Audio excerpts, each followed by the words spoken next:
So hello students, তোমাদের সবার seven আসেক টিউটোরিয়াল চ্যানেলে স্বাগতম। দেখো, আজকে তোমাদের ক্লাস 10 বাংলার আদরণী চ্যাপ্টারটা আমরা বোঝার চেষ্টা করব। একটু লম্বা আছে চ্যাপ্টারটা, কিন্তু আমরা পুরো চ্যাপ্টারটা লাইন বাই লাইন বোঝার চেষ্টা করব, যাতে এখান থেকে যদি এক্সট্রা কোশ্চেন আসে বা প্রশ্ন উত্তর যদি তুমি কোনো সময় ভুলে যাও, অবশ্যই প্রশ্ন উত্তর আমরা পরে দিব।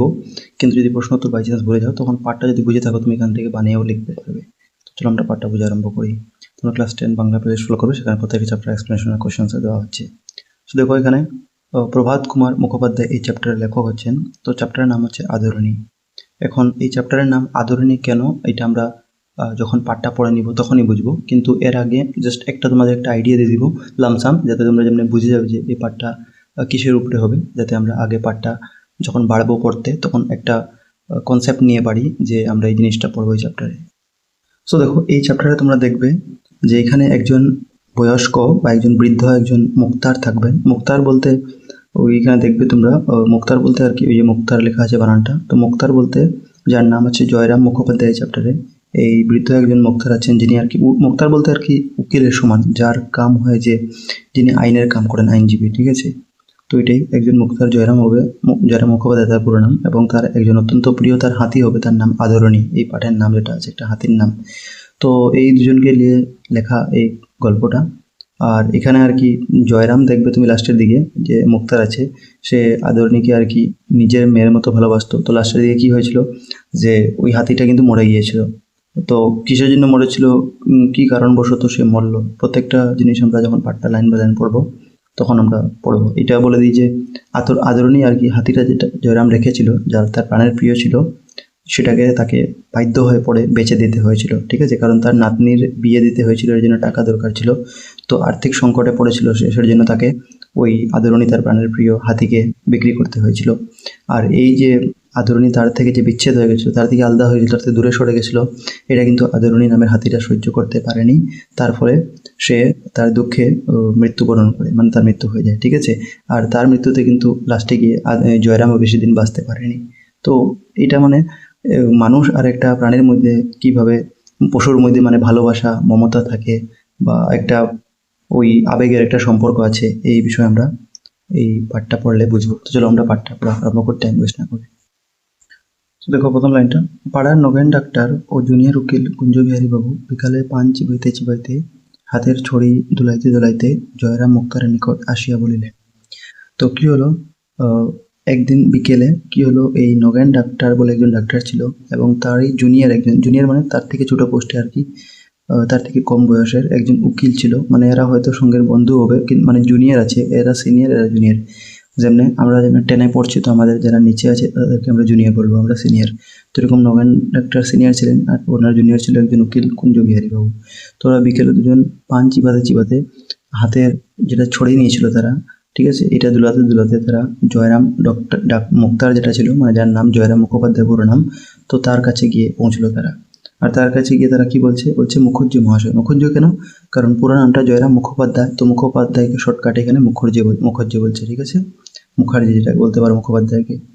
তো কি বলছে, মুখুজ্জে মশাই। তো ওরা গিয়ে বলছে ওই জয়রাম মুখোপাধ্যায়কে, মুখোপাধ্যায় মশাই, পীরগঞ্জের বাবুদের বাড়ি থেকে আমরা নিমন্ত্রণ পেয়েছি। তো ওরা কি বলছে গিয়ে মুখুজ্জে মহাশয়কে, মানে ওই জয়রামকে, যে জয়রাম বাবু, আমরা পীরগঞ্জের বাবুদের বাড়ি থেকে নিমন্ত্রণ পেয়েছি, আর এই সোমবার দিন মেজবাবুর মেয়ের বিয়ে। তো ওরা বলছে আর কি ওই জয়রাম মুক্তারকে গিয়ে যে দেখুন, এই সোমবার মেজবাবুর মেয়ের বিয়ে আছে। এবার কি বলছে দেখো, বলছে শুনছি নাকি ভারী ধুমধাম হবে। তো ওরা ওই মুখুজ্জে মহাশয়ের বাড়িতে গিয়ে বলছে এগুলা কথাগুলি, যে আমরা শুনলাম যে ওইখানে খুব বিয়ের একটা কি জাঁকজমক একটা জমবে আর কি, ওইটাই। এরপরে দেখো, বলছে বেনারস থেকে ভাই আসছে, কলকাতা থেকে খেমটা আসছে, আপনি নিমন্ত্রণ পেয়েছেন কি? তো ওরা গিয়ে জয়রামবাবুকে বলছে যে আমরা শুনলাম যে বেনারস থেকে একটা নর্তকীর, মানে একটা ডান্সের একটা দল আসবে, ঠিক একটা গ্রুপ আসবে, এবং কলকাতা থেকে ওই খেমটা নাচ বলে একটা নাচ আছে, একটা নাচের দল আছে আর কি, ওরাও আসছে। তো ওরা জিজ্ঞেস করছে যে জয়রামবাবুকে, মুখার্জিবাবুকে, যে আপনি কি বিয়ের নিমন্ত্রণ পেয়েছেন নাকি? এরপর দেখো, মুক্তার মহাশয় তাহার বৈঠকখানার বারান্দায় বেঞ্চিতে বসিয়া হুঁকা হাতে করিয়া তামাক খাইতেছিলেন। তো তারা যখন এই মুখার্জি মহাশয়ের বাড়িতে এই কথাগুলো বলছেন, তখন তিনি কি করছিলেন? তো তিনি ওই নিজের বৈঠকখানার বারান্দায় বেঞ্চে বসে গিয়ে ওই হুঁকা নিয়ে ওই তামাক খাচ্ছিলেন, ঠিক আছে, হুঁকা টানছিলেন আর কি। তো কীরকম, আমি নিমন্ত্রণ পাবো না কীরকম? তো উনি বলছেন ওদেরকে যে তিনি মানে অবাক হয়ে বলছেন আর কি, যে এ এমন কেমন কথা যে তোমাদের নিমন্ত্রণ করবে আর আমি কেমন নিমন্ত্রণ পাবো না? জানো আমি আজ 20 বছর ধরে তাদের এস্টেটের বাধা মুক্তার। তো তিনি আরও নিজের পরিচয়টা একটু আর কি বাড়িয়ে ছাড়িয়ে বলছেন যে আমি তো গত 20 বছর ধরে তাদের জমিদারের স্থায়ী মুক্তার, ঠিক আছে, ওইটাই বলছেন। তাদের এস্টেট, এস্টেট বলতে আর কি তাদের জায়গা জমিনের মুক্তার। মুক্তার বলতে আইনজীবী বলতে পারো, যেটা বললাম আগে। ডাইরেক্ট উকিল না, উকিল থেকে একটু ছোট পদবি হয় মুক্তার, ঠিক আছে। যে তার মক্কেল মানে যে তার কাস্টমার থাকে, গ্রাহক থাকে, তার আর কি কাম করে দেয় উকিল কাগজপত্রের কোর্টের মধ্যে, ঠিক আছে। তো ওইটার তো ইনি বলছেন জয়রাম বাবু যে আমি তো ওদের গত 20 বছর ধরে ওই ওদের কাজ কাম করে দিচ্ছি, আমি তাদের মুক্তার হিসাবে। তো আমাকে বাদ দিয়ে তারা তোমাদের নিমন্ত্রণ করবে, এটা কি সম্ভব মনে করো? তো ইনি বলছেন যে আর কি ওদেরকে, মুক্তারবাবু, যে আমাকে বাদ দিয়ে তোমরা কি মনে করলে যে তোমাদের শুধু খালি তোমাদেরই নিমন্ত্রণ করবে? এটা কখনো, এটা কি কখনো সম্ভব? আবার এটা কখনো সম্ভব নয় আর কি তিনি বলতে চাইছেন। তারপরে তো কি বলা হচ্ছে, জয়রাম মুখোপাধ্যায়কে ইহারা বেশ চিনিতেন, সকলেই চিনে। এর মানে জয়রাম মুখোপাধ্যায়, কারণ তিনি তো ওই মক্কেল বা ওই যে মুক্তারের পদে ছিলেন, তো তাকে মানে আর কি প্রায় মানুষই ভালোভাবে চিনতো। আসলে সবাই মানে তাকে চিনতো আর কি বলা হচ্ছে। অতি অল্প কারণে তাহার তীব্র অভিমান উপস্থিত হয়। তো সামান্য কারণে আর কি তিনি খুব একটু অভিমান করে বসেন এই মুখার্জি মশাই যিনি আছেন জয়রাম মুখোপাধ্যায়। অথচ হৃদয়কানি স্নেহে বন্ধু বাৎসল্যে কুসুমের মতো কোমল, ইহা যে তাহার সঙ্গে কিছুদিনও ব্যবহার করিয়াছে সেই জানিয়াছে। এর মানে তিনি যদি একটু অভিমানী টাইপেরও থাকেন, কিন্তু কিন্তু ওই তার হৃদয় যেটা আছে মানে তার মনটা যেটা, এটা ফুলের মতো কোমল আর স্নেহশীল আর কি, মানুষের প্রতি মায়া মমতা আছে এবং বন্ধুত্ব আর কি ভাব আছে তার মনে। আর এই জিনিসটা সেই বুঝতে পারে যে তার কিছু সঙ্গে তার সঙ্গে থেকেছে বা তার সঙ্গে মিশেছে, তার সঙ্গে কাটিয়েছে, সেই এই বিষয়টি বুঝতে পারবে। এরপরে কি বলা হচ্ছে দেখো, বলছে উকিলবাবু তাড়াতাড়ি বলিলেন, না না, সে কথা নয়। এখন উকিলবাবু বলতে ওই যে দুইজন এসেছিলেন, তার মধ্যে একজন ছিলেন নগেন ডাক্তার, একজন তার সিনিয়র ছিলেন জুনিয়র উকিল, মানে তার জুনিয়র ছিলেন উকিল, যার নাম কুঞ্জ বিহারী বাবু। তো ওই কুঞ্জ বিহারী বাবুর কথা বলছে যে উকিলবাবু তাড়াতাড়ি বললেন যে না না, সে কথা নয়। তিনি বলছেন যে না না, এই কথাটা আমরা বলতে চাচ্ছি না যে আপনাকে নিমন্ত্রণ দিবে না আর কি, আপনি রাগ করলেন মুকুঞ্জ মহাশয়। তো ওই উকিলবাবু কুঞ্জ বিহারী বাবু বলছেন যে আপনি কি আমাদের কথায় রাগ করেছেন? আমরা কি সেভাবে বলছি? তো বলছে আমরা তো ওই অর্থে কথাটা বলিনি, আপনারা যেটা বুঝেছেন ওই অর্থে আমরা কথাটা বলিনি। এই জেলার মধ্যে এমন কে বিষয় লোক আছে যে আপনার কাছে উপকৃত নয়? তো কুঞ্জ বিহারী বাবু আর কি ওনাকে যেমনি অভিমান না করেন, রাগ না করেন, এর জন্য এই কথাটা একটু হালকা টোনে বলছেন গলার সুরে, যে আপনি তো ওই এই জেলার মধ্যে একটা প্রভাবশালী মানুষ, ঠিক আছে, আর এমন কেউ মানুষ নেই যে আপনার সাহায্য পাননি বা আপনাকে সম্মান করেন না। ওইটাই বলছে যে আপনার কাছে উপকৃত নয়, এমন মানুষ নয় যে কেউ উপকার আপনি করেননি বা সে উপকৃত নয় আপনার দ্বারা, আপনার খাতির না করে। ওইটাই বলা হচ্ছে যে এমন কোনো মানুষ নেই যে ওই আপনার খাতির বা মানে সম্মান করেন না, এমন কোনো এখানে মানুষ নেই। এরপর দেখো, আমাদের জিজ্ঞাসা করবার তাৎপর্য এই ছিল যে আপনি সেই দিন পীরগঞ্জে যাবেন কি? তো ওইটাই ওই কুঞ্জবাবু বলছেন যে আমাদের কথার তাৎপর্য ছিল মানে আমরা এর জন্য আপনাকে জিজ্ঞাসা করলাম আপনাকে যে আপনি কি সেদিন ওই বিয়ের দিন পীরগঞ্জে যাবেন কি না, ওইটাই জিজ্ঞাসা করছিলাম আমরা। এরপর দেখো, তো মুখোপাধ্যায় নরম হইলেন। এখন মুখোপাধ্যায় যেটা অভিমানী হয়েছিলেন, তিনি একটু তার রাগটা একটু কমে গেল, ঠিক আছে। বললেন, ভাইয়ারা বস বলিয়া সমুখস্থ আর একখানি বেঞ্চ দেখাইয়া দিলেন। তো এখন তার অভিমানটা যখন কমে গেল, তার রাগটা কমলো, তখন তিনি ওই তার যে এসেছিল তার ঘরে নগেন ডাক্তার জুনিয়র উকিল, তাদেরকে সামনে রাখা একটা বেঞ্চ দেখিয়ে বসলেন যে তোমরা বসো গিয়ে এখানে, ঠিক আছে। এরপর দেখো, উভয় উপবেশন করিলে বলিলেন, পীরগঞ্জে গিয়ে নিমন্ত্রণ রক্ষা করা আমার পক্ষে একটু কঠিন বটে। সোম-মঙ্গল 2 দিন কাছারি কামাই হয়, অথচ না গেলে তারা ভারী মনে দুঃখিত হবে, তোমরা যাচ্ছ। তো দেখো তাদেরকে বসে দিয়ে তিনি কি বলছেন, তিনি বলছেন যে পীরগঞ্জে গিয়ে নিমন্ত্রণ রক্ষা করা আমার জন্য একটু কঠিন হবে, কারণ তিনি বলছেন যে সোম-মঙ্গল এই 2 দিন আমার কি আছে, কাছারিতে মানে ওই আদালতে আমার কাজটা বাদ দিতে হবে, আর অথচ যদি আমি না যাই তারা কিন্তু খুব কষ্ট পাবে। ওইটাই বলছেন সোম-মঙ্গল আমাকে 2 দিন কিন্তু বাদ দিতে হবে যদি এখানে যেতে হয়, আর অথচ যদি আমি সেখানে না যাই তবু তারা কিন্তু খুব দুঃখিত হবে। তো এরপরে জিজ্ঞাসা করছেন যে তোমরা যাচ্ছ? ওই মুখার্জি মহাশয় তাদের দুজনকে বলছেন, নগেন ডাক্তার আর উকিলকে। এরপর দেখো, নগেন্দ্রবাবু বলতে ওই যে নগেন ডাক্তারের কথা বলছে, ঠিক আছে। নগেন্দ্রবাবু বলতে ইনি নগেন ডাক্তার কথা বলা হচ্ছে। তো নগেন্দ্রবাবু জিনিসটা শুনে বললেন, যে যাবার তো খুবই ইচ্ছে, কিন্তু অত দূর যাওয়া তো সোজা নয়।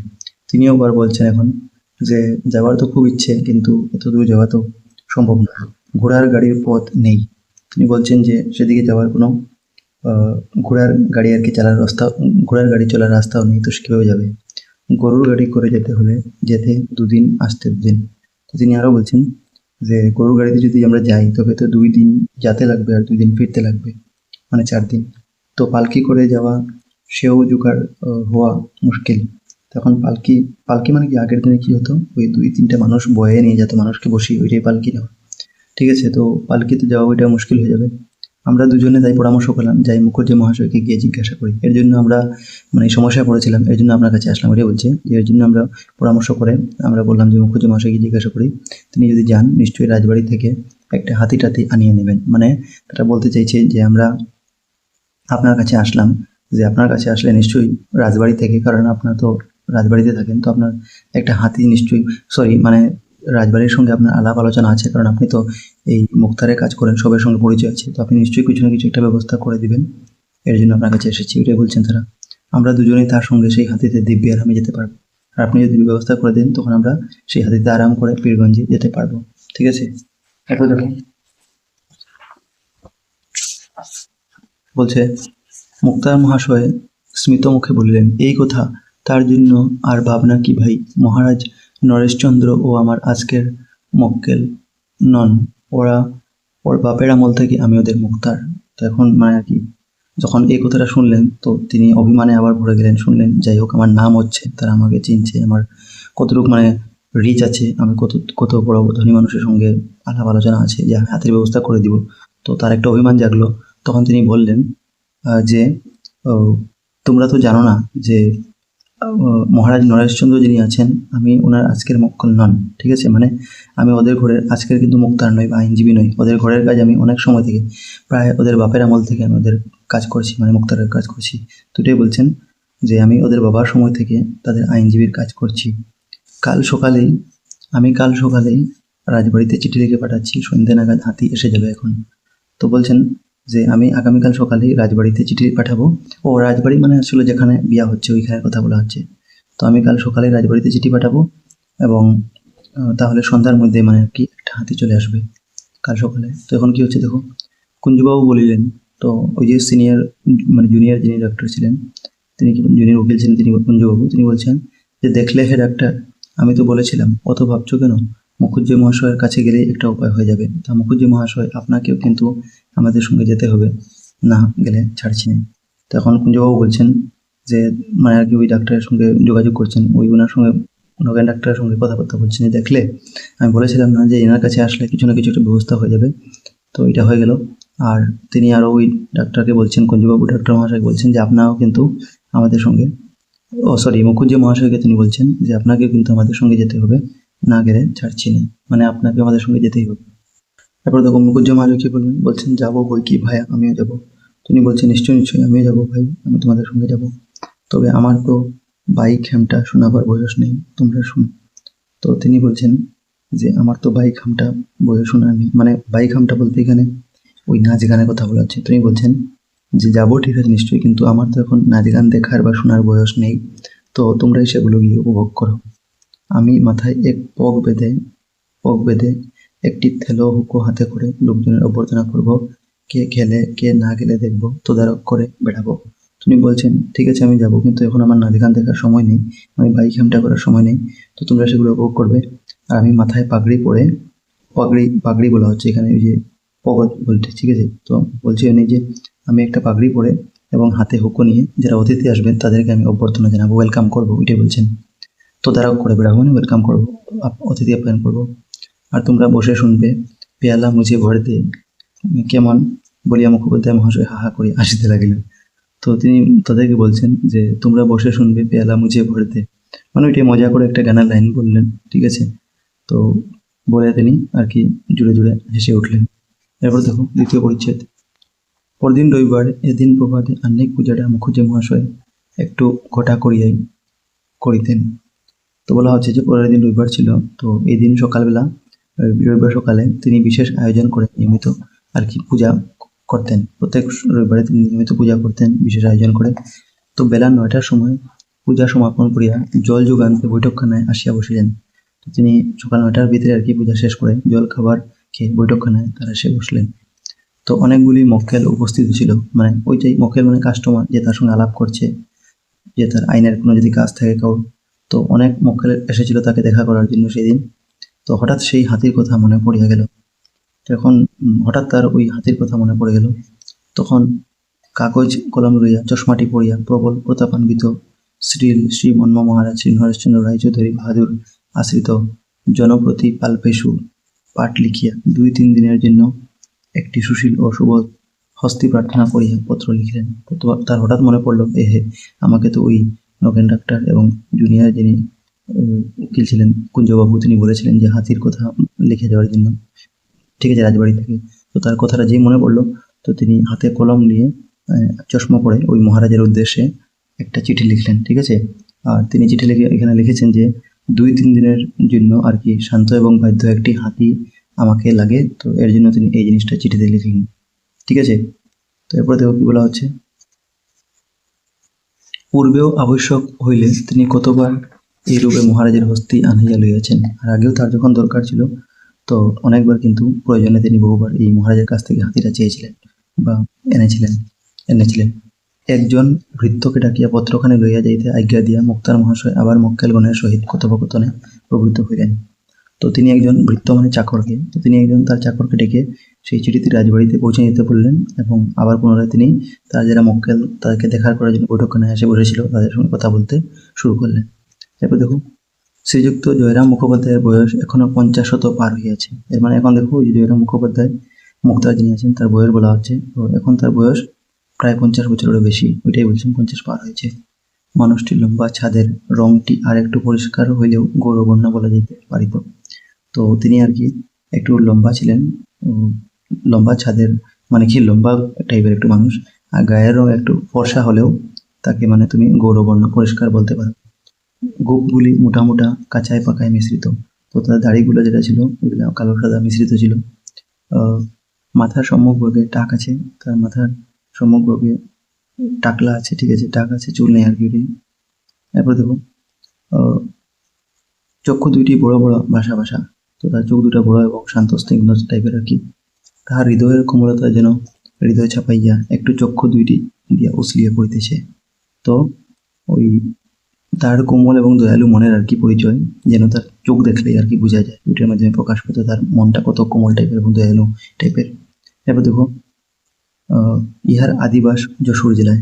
তো ওই তার জন্মস্থানটা বলা হচ্ছে কোন জেলায়, এটা তোমরা আন্ডারলাইন করতে পারো, যশোর জেলায় মনে রাখবে যে জয়রাম মুখোপাধ্যায়ের জন্ম কোন জেলায়, যশোর জেলায়। এরপর তো কি বলা হচ্ছে, এখানে প্রথম মুক্তারি করিতে আসেন তখন এদিকে রেল খুলে নাই।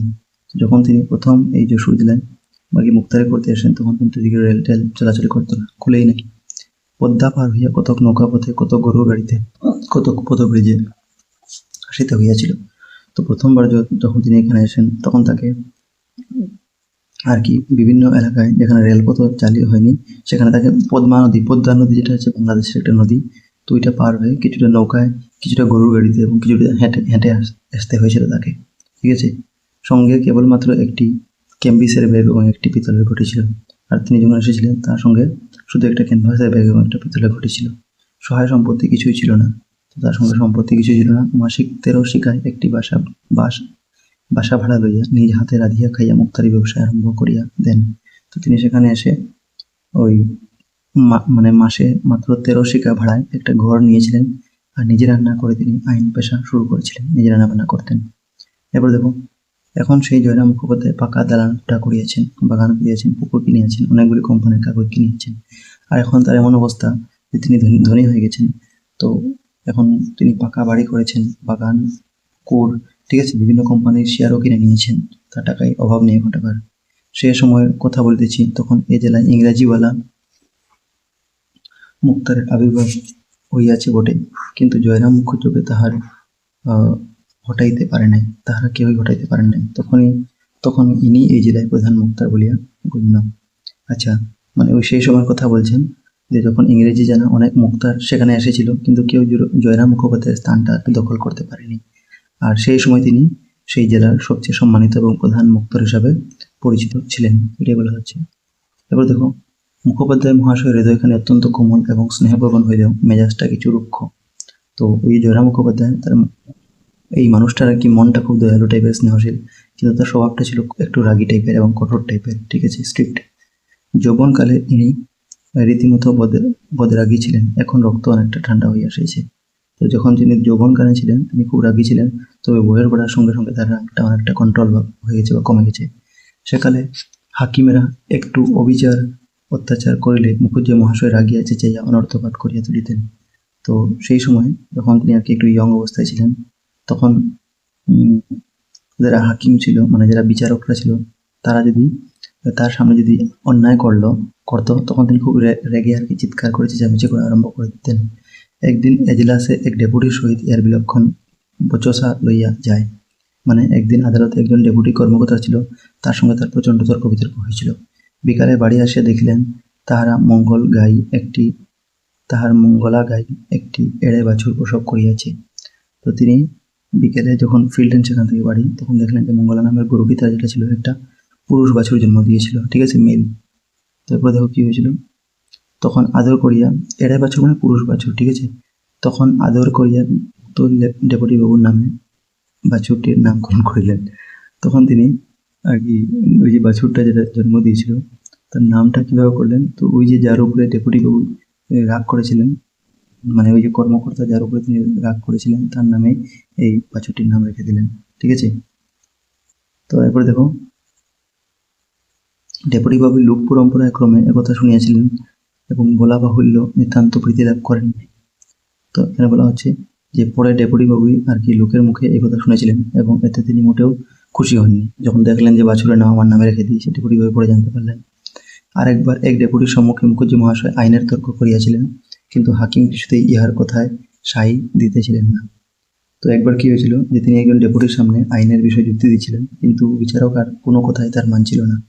এরপর দেখো, অবশেষে রাগের মাথায় জয়রাম বলিয়া বসিলেন, আমার তিনি যতটুকু আইন জ্ঞান আছে হুজুরের তাও নাই দেখছি। তো তিনি আর কি রেগের চোটে তাকে বলে দিয়েছিলেন যে আমার স্ত্রী যতটুকু আইন জানা আছে আপনার ততটুকু নেই, ঠিক আছে। তো সেদিন আদালত অবমাননার জন্য মুক্তার মহাশয় 5 টাকা জরিমানা হয়েছিল। তখন সেদিন তার কিন্তু জরিমানা হয়েছিল, ঠিক আছে, কিসের অভিযোগে, যে ওই যে আদালতের অবমাননার অভিযোগে তাকে 5 টাকা জরিমানা দিতে হয়েছিল। এই আদেশের বিরুদ্ধে তিনি হাইকোর্ট অব্দি লড়িয়েছিলেন। এখন এই রায়ের বিরুদ্ধে কিন্তু তার হাইকোর্ট পর্যন্ত যেতে হয়েছিল, সেখানে পর্যন্ত মামলাটা তার লড়েছিলেন যে কীভাবে সে থেকে রক্ষা পাওয়া যায়। মানে একটু আর কি রাগি টাইপের ফট করে, এই জন্য কোনো কোনো সময় এমন কাজ করে ফেলেন যেটা তার হয়তো সেটা করা উচিত হতো না। এরপর দেখো, সর্বশুদ্ধ 1700 টাকা ব্যয় করিয়া এই 5 টাকা জরিমানা হুকুম রহিত করিয়াছিলেন। তো প্রায় তার খরচ হয়েছিল 1700 টাকা, এবং 1700 টাকা প্রায় ওই ব্যয় করে তার 5 টাকার জরিমানাটা কিন্তু ভরতে হয়েছিল। তো দেখো 5 টাকার জন্য 1700 টাকা এক্সট্রা তাকে ভরতে হলো। তো তিনি আর কি একটু রাগি টাইপের, একটু অভিমানী টাইপের। তো নিজের রাগি পাওয়ারটা দেখানোর জন্য অন্যের সঙ্গে যখন ইচ্ছা একটু লড়তেও আর কি প্রস্তুত, কিন্তু এটা বোঝেন না যে এটার জন্য তার আরো এক্সট্রা খরচা হচ্ছে। এরপর দেখো, মুখোপাধ্যায় যেমন অনেক টাকা উপার্জন করিতেন, তেমনি তার ব্যয় যথেষ্ট ছিল। তো তিনি কিন্তু টাকা তো উপার্জন করতেন, ঠিক আছে, রোজগার করতেন, কিন্তু তেমনি তার খরচও কিন্তু খুব বেশি হতো। তিনি অকাতরে অন্নদান করিতেন, আর কি তিনি ওই দরিদ্রের জন্য খাবার দান করতেন। অত্যাচারিত উৎপীড়িত গরিব লোকের মোকদ্দমা তিনি কত সময় বিনা ফিসে, এমনকি নিজে অর্থ ব্যয় পর্যন্ত করিয়া চালিয়ে দিয়েছেন। তো একদিকে তিনি ভালো ছিলেন, এটা আগে পেয়েছিলাম তার স্বভাবটা, যে অত্যাচারিত এবং গরিব মানুষ ছিল যারা, তাদের মামলা তিনি অনেক সময় বিনা পারিশ্রমিকে লড়তেন, আর কি টাকা দিতেন না, তার থেকে ফিস নিতেন না। আর এমনকি কোনো সময় এমন হতো যে গরিব মানুষের সাহায্য করার জন্য তিনি নিজের টাকা থেকেও, নিজের পকেট থেকেও সেই টাকাটা তাদের ফিসটা ভরে দিতেন, ঠিক আছে। এটাই বলছেন যে কত সময় বিনা ফিস, এমনকি নিজের অর্থ ব্যয় পর্যন্ত করে, নিজের টাকাও লাগিয়ে তিনি তাদের মামলা যেটা ছিল মোকদ্দমা সেটা লড়তেন, ঠিক আছে। তো এটা থেকে বোঝা যায় যে তিনি একটু দয়ালু টাইপের মানুষ। এবার দেখো, প্রতি রবিবার অপরাহ্নকালে, মানে সন্ধ্যাবেলা দিকে, তো প্রতি রবিবার অপরাহ্নকালে পাড়ার যুবক বৃদ্ধগণ মুক্তা মহাশয় বৈঠকখানায় সমবেত হইয়া তাস পাশা খেলিয়া থাকেন। তো প্রতি রবিবার কি হতো, যারা পাড়ার যারা ইয়ং যারা ছেলেরা, মেয়েরা, বয়স্ক মানুষরা, ঠিক আছে, মেয়েরা না সরি, তরুণ যারা আছে, ইয়ং বয়েজরা এবং বৃদ্ধরা, তারা কিন্তু বৈঠকখানায় এসে তার তাস ও পাশাটা খেলতেন তার সাথে, ঠিক আছে। এবার দেখো, হয়তো সেইরূপ অনেকে আগমন করিয়াছেন। পূর্বোক্ত ডাক্তারবাবু ও উকিলবাবু আছেন? আচ্ছা, তো মানে সেদিনও আর কি অনেকে এসেছিলেন ওই তাস খেলার জন্য তার অন্য দিনের মতো, আর তাদের মধ্যে সেই ডাক্তারবাবু এবং উকিলবাবু ছিলেন। তখন আমরা পেয়ে গেলাম যে ওই যে প্রথম প্রথম বলেছিল ডাক্তারবাবু উকিলবাবু এসেছিল, তো কি পরিপ্রেক্ষিতে তারা এসেছিল আমরা বুঝে গেলাম জিনিসটা। ঠিক আছে, এখন দেখো, হাতিকে বাঁধিবার জন্য বাগানে খানিকটা স্থান পরিষ্কৃত করা হইয়াছে। হাতি রাত্রে খাইবে বলিয়া বড় বড় পাতা সদ্য কয়েকটা কলা গাছ অন্যান্য বৃক্ষের ডাল কাটিয়া রাখা হইতেছে। মুক্তার মহাশয় সে সমস্ত তদারক করিতেছেন। ও আচ্ছা, মানে ওই হাতিকে আর কি রাখার জন্য বাগানের একটি জায়গা পরিষ্কার করা হয়েছে, এবং হাতি রাতে কিভাবে থাকবে তারপরে খাবারের জন্য কলা গাছ এবং গাছের ডাল ইত্যাদি কেটে রাখা হয়েছিল। আর মুক্তার মহাশয় তিনি মানে এইসব কাজই দেখাশোনা করছিলেন। ঠিক আছে, এবার দেখো, মাঝে মাঝে বৈঠকখানায় বসিয়া আসিয়া কোনো ব্রাহ্মণের হাত হইতে হুকাটি লইয়া দাঁড়াইয়া দাঁড়াইয়া দুই চারি টান দিয়া আবার বাহির হইয়া যাইতেন। তো মাঝে মাঝে তিনি বৈঠকখানায় আসতেন, যেখানে তার সঙ্গে দেখা করার জন্য মানুষ আসতো। তো সেখানে আর কি হুকার কয়েকটা টান দিয়ে আবার তিনি বাইরে গিয়ে নিজের কাজটা দেখা আরম্ভ করে দিতেন, এরকম হতো। ঠিক আছে, তো কোনো ব্রাহ্মণের হাত হইতে আর কি হুকাটি লিয়ে। তারপরে দেখো, সন্ধ্যার কিছু পূর্বে জয়রাম বৈঠকখানায় বসিয়া পাশ খেলা দেখিতেছিলেন। সন্ধ্যা হওয়ার আগে জয়রাম বৈঠকখানায় এসে ওই পাশা খেলাটা দেখছিলেন। এমন সময় সেই পত্রবাহক বৃত্ত ফিরিয়া আসে বলিল, হাতি পাওয়া গেল না। তো এমন সময় ওই চাকরটা যাকে পাঠিয়েছিলেন তিনি খোঁজার জন্য হাতির অন্বেষণে, সে আসে বলল যে হাতি পাওয়া যায়নি। কুঞ্জবাবু নিরাশ হইয়া উঠিলেন, পাওয়া গেল না। এখন কুঞ্জবাবু খুব নিরাশ হইল, যে জুনিয়র যিনি উকিল ছিলেন, কারণ তিনি তো এসে রিকোয়েস্ট করেছিলেন এই ওনাকে, মহেন্দ্রবাবুকে, ঠিক আছে, সরি, জয়রাম মুখোপাধ্যায়কে। তো তিনি নিরাশ হয়ে উঠলেন যে পাওয়া গেল না। তিনি বললেন যে পাওয়া গেল না কি? তো এরপর দেখুন, নগেন্দ্রবাবু বললেন, তাই তো, সব মাটি। এখন নগেন্দ্রবাবু ওই যিনি ডাক্তার ছিলেন, তারা দুজনই এসেছিলেন সেখানে হাতির অন্বেষণে। তো ইনি বলেন যে তাই তো, সব মাটি হয়ে গেল। ঠিক আছে, মানে সব পরিকল্পনাটা ভেঙে গেল, আমরা যেটা ভেবেছিলাম যেরকম যাবো এটা আর হবে না। এবার দেখো, মুক্তার মহাশয় বললেন, কেন রে, হাতি পাওয়া গেল না কেন? তো মুক্তার মহাশয় তার বৃদ্ধকে চাকরকে জিজ্ঞাসা করলেন যে কি হলো রে, দেওয়ানজির হাতে তোমাকে যে চিঠিটা দিয়েছিলাম সেটা তুমি ওনাকে দিয়েছো কি, আর হাতি কেন পাওয়া গেল না? চিঠির জবাব এনেছিস? চিঠিটার কি জবাব কিছু এনেছিস? বৃদ্ধ বলল, আজ্ঞে না, দেওয়ানজিকে গিয়ে চিঠি দিলাম, কিন্তু তিনি চিঠি নিয়ে মহারাজের কাছে গেলেন। খানিক বাদে ফিরে এসে বললেন, বিয়ের নিমন্ত্রণ তো হয়েছে, তার জন্য হাতি কেন? তো ওইটাই, তো বৃদ্ধ বলছে যে কিছুক্ষণ পরে আর কি আমি আমি দেওয়ানজিকে যেটা চিঠিটা দিয়েছিলাম সেটা তিনি চিঠিটা নিয়ে মহারাজের কাছে গেছিলেন, কিন্তু একটু পরে, কিছুক্ষণ পরে আর কি সেখান থেকে ফিরে এসে তিনি বললেন যে বিয়েতে হাতির কি দরকার, গরু গাড়িতে করে তো আসতে বলো ওদেরকে। ঠিক আছে, ওইটাই, যে গরু গাড়িতে আসতে বলো। তো উনি বলে দিলেন যে হাতির কিসের দরকার, বিয়েতে গরু গাড়িতেই আসুন কেন। এই কথা শুনিবা মাত্র জয়রাম ক্ষোভে লজ্জায় রুষে যেন একেবারে ক্ষিপ্ত প্রায় হয়ে উঠিলেন। এখন জয়রামের অভিমানটা জেগে গেল, আরে আমার এখন সম্মানটা কি থাকবে এদের সামনে, আমি যে বলেছিলাম যে আনিয়ে দিব হাতি। তো ওইটাই, যে কথা শুনিয়া তিনি অপমানজনক আর কি ফিল করলেন অনুভবটা, এবং অত্যন্ত অপমানিত হয়ে রাগান্বিত হয়ে তিনি ক্ষুব্ধ হলেন, এবং প্রায় মানে আর কি কন্ট্রোলটা, নিজের সেলফ কন্ট্রোল, নিয়ন্ত্রণটা হারিয়ে ফেললেন, ক্ষিপ্ত প্রায় হয়ে উঠলেন। এই লাইনটা আমরা যেটা একটু হয়তো মিস্টেক করেছেন, আবার বুঝিয়ে দিচ্ছি। এখানে বলা হচ্ছে যে প্রতি রবিবারের ন্যায় ওই দিন সন্ধ্যাকালেও যারা বৈঠকখানে আসতো আর কি জয়রামবাবুর, তো বৈঠকখানে এরা দুজন এসেছিলেন, ওই জুনিয়র ইঞ্জিনিয়ার উকিল ছিলেন, মানে নগেনবাবু ডাক্তার ছিলেন আর কুঞ্জবাবু। তো ওনারা এসেছিলেন, তখন কি করেছিলেন তিনি, যে ওই তিনি আর কি ব্যবস্থা করছিলেন হাতিটা থাকার জন্য। এর জন্য বলা হচ্ছে যে হাতিকে বাঁধিবার জন্য বাগানে খানিকটা স্থান পরিষ্কৃত। তো ওইটাই হচ্ছে, এরা যখন বললো যে হাতিটা আনার জন্য, তিনি বললেন যে কালকের ভিতরে হাতি আমি আনিয়ে দিব। তো এটার জন্য তিনি নিজের বাগানে আর কি একটু জায়গা পরিষ্কার করালেন, এবং হাতি রাত্রে এসে কি খাবেন বলে কলা গাছ ইত্যাদি দিয়ে আর কি রেখেছিলেন। ঠিক আছে, মানে হাতিটা এখানে তার ছিল না, হাতিটা অন্য জায়গা থেকে তিনি ওই রাজবাড়ি থেকে এখানে আনবেন। ঠিক আছে, এর জন্য তিনি রেডি করে রেখেছেন আগে থেকে ব্যবস্থা। তারপরে দেখো নেক্সট পেজে যাই। তারপরে দেখো, বলা হচ্ছে তার হাত পা ঠক ঠক করিয়া কাঁপিতে লাগিল। এর মানে কি, ওইটাও তার অভিমান এবং তার যে অপমান হয়ে গেল ওদের সামনে, এটা দেখে আর কি তিনি কাঁপতে শুরু করলেন, তার হাত পা ইত্যাদি রাগে আর কি, অভিমানে। তো দুই চক্ষু দিয়া রক্ত ফাটিয়া পড়িতে লাগিল। এখন তার দুই চোখ দুটো একদম গুগল রেগে আর কি লাল হয়ে গেছে। মুখমণ্ডলের শিরা, পুরো শিরাগুলি স্ফীত হইয়া উঠিল। তো তার রাগে আর কি তার মুখের শিরাগুলো, যেটা নার্ভ থাকে নর্ভগুলো, এগুলো ফুলে উঠল। কম্পিত স্বরে ঘাড় বাঁকাইয়া বারংবার বলিতে লাগলেন, হাতি দিলে না, হাতি দিলে না। এখন তিনি কাপা গলায় আর কি মাথা নেড়ে বারবার বলছেন যে হাতি কেন দিলি না, হাতি কেন দিলি না। সমবেত ভদ্রলোকগণ ক্রীড়া বন্ধ করিয়া হাত গুটাইয়া বসলেন। তো এখানে যারা উপস্থিত হয়েছিল সবাই কিন্তু তারা যেটা খেলা খেলছিল তাস খেলতো, যে ওইটাখানে বসে ওইটা বন্ধ করে চুপচাপ বসে পড়লেন। কেহ কেহ বলিলেন, তার আর কি করবেন মুখুজ্জে মহাশয়। তো কিছুজন বলছেন যে এখন কি করবেন মুখুজ্জে মহাশয়, পরের জিনিস জোর তো নেই।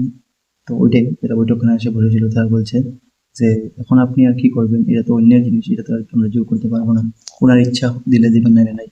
একখান ভাল দেখে গরুর গাড়ি ভাড়া করে নিয়ে রাত্রি 10টা-11টার সময় বেরিয়ে পড়ুন, ঠিক সময় পৌঁছে যাবেন। তো আর কি ওইটা বৈঠকের মধ্যে যারা এসেছিল আর কি ওইখানে ভদ্রলোকেরা, ওরা ওদের মধ্যে কিছুজন প্রস্তাব দিচ্ছে যে আপনি এক কাম করুন, যে একটা ভালো গরুর গাড়ি ভাড়া করে রাত্রে 10-11টায় এখান থেকে বের হয়ে গেলে আপনি সময় মতো নিশ্চয়ই পৌঁছে যাবেন সেখানে শাদী, ঠিক আছে, বিয়ের ঘরে। তো ওই ইমামতি শেখ এগুলা নতুন বলদ কিনে এনেছে, খুব দ্রুত যায়। তো এখানে বলা হচ্ছে যে ইমামউদ্দিন শেখ যিনি আছেন তিনি নতুন এক বলদ কিনেছে, সেগুলো খুব দ্রুত চলে। তো এখানে একজন শেখ আছেন ইমামউদ্দিন, যিনি আর কি ওইখানে দেখরেখ করেন আর কি। তো এখানে ঘোড়ার গাড়িটা মানে বলদ গাড়িটা কিনেছে, সেটা নিলেও হয়। ওইটা বলছে এখানে একজন মানুষ। জয়রাম বক্তার দিকে দৃষ্টিমাত্র না করে বলে, না, গরুর গাড়িতে চড়ে আমি যাব না, যদি হাতি চড়ে যেতে পারি তবেই যাবো, নইলে একবার আমার যাওয়া হবে না। তো এখন অভিমানে রেগের চোটে জয়রাম আরও বলছেন, ওই যে মানুষটা বলছিল তার দিকে তাকিয়ে, মানে তার দিকে না তাকিয়ে, ঠিক আছে, এর যে বলছে যে দৃষ্টিমাত্র না করে বললেন, তার দিকে না দেখে বলছেন যে যদি হাতিতে চড়ে যেতে পারি তবেই যাব, না হলে আমি বিয়েতে যাব না। এখন কি হলো দেখো, রাগ বা অভিমানটা কি ঠিক টিকতে পারলো কি, সে হাতি পেলো কি, আমরা বুঝবো পারটা পড়লে আরো। তো শহর হইতে 2-3 ক্রুশের মধ্যে 2-3 জন জমিদারের বস্তি ছিল। তো এখানে বলা হচ্ছে যে যে শহরে তিনি থাকতেন সেখানের কাছাকাছি 2-3 ক্রুশ দূরে কয়েকজন জমিদারের হাতি ছিল। সেই রাত্রে জয়রাম তত্তৎ স্থানে লোক পাঠাইয়া দিলেন। তো সেদিনই রাতে তিনি বিভিন্ন জায়গায় লোক পাঠাইলেন, আর যদি কেউ হস্তে বিক্রয় করে তবে কিনবেন। মানে কিসের জন্য লোক পাঠালেন ওই পাশের শহরে, যে যদি কেউ হাতি বিক্রি করে তবে তিনি সেটা কিনে নেবেন। রাত্রি 2 প্রহরের সময় একজন ফিরিয়া আসিয়া বলিল, বীরপুরের উমাচরণ লাহিড়ীর একটি মাদি হাতি আছে, এখনো বাচ্চা, বিক্রি করবে, কিন্তু বিস্তর দাম চায়। তো একজন খবর দিল আসে যে ওই বীরপুর একটা জায়গা আছে, সেখানে উমাচরণ লাহিড়ী বলে একজন মানুষ আছে। তো তার একটা মাদি হাতি আছে, মানে একটা মেয়ে হাতি আছে। তো এখনো বেশ বাচ্চা আছে, মানে কম বয়স আছে হাতিটার, কিন্তু সে বিক্রি করতে চায়, ঠিক আছে, কবে, তবে অনেক দাম চায় কিন্তু ওইটা বলছে, ঠিক আছে। তো কত, 2,000 টাকা। তো ওইটাই মুখার্জিবাবু বলছেন, জিজ্ঞাসা করছেন যে কত, 2,000 টাকা নাকি। তো বলছে খুব বাচ্চা না সবারই নিতে পারবে। তো বলছে কি বেশি বাচ্চা নাকি, হাতিটা কি আর কি বেশি ছোট নাকি, এটা মুক্তারবাবু জিজ্ঞেস করছেন তার ওই প্রহরীকে, যাকে দিয়ে পাঠিয়েছিলেন আর কি। তো বলছেন খুব বাচ্চা, বেশি বাচ্চা নাকি, সে সবাই নিতে পারবে নাকি, মানুষ এটা নিতে পারবে নাকি। তখন দেখো, কিছু পরোয়া নেই, তাই কিনবো, এখনই তুমি যাও।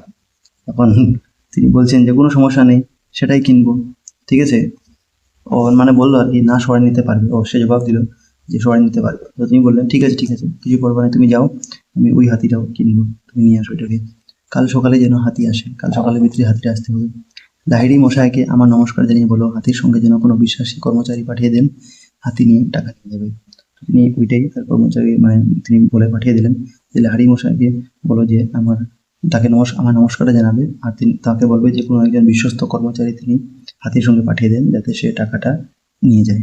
তারপর দেখো হাতি নিয়ে দিয়ে আর কি, হাতি দিয়ে আমাদেরকে এবার টাকা নিয়ে যায়। পরের দিন বেলা 7টার সময় হস্তিনী আসিল। হস্তিনী মানে যে মেয়ে হাতি ছিল বললাম না। তো পরের দিন ওই হাতিটা সেখানে আসলো। কটার সময় আসলো, 7টার সময়, মনে রাখবে।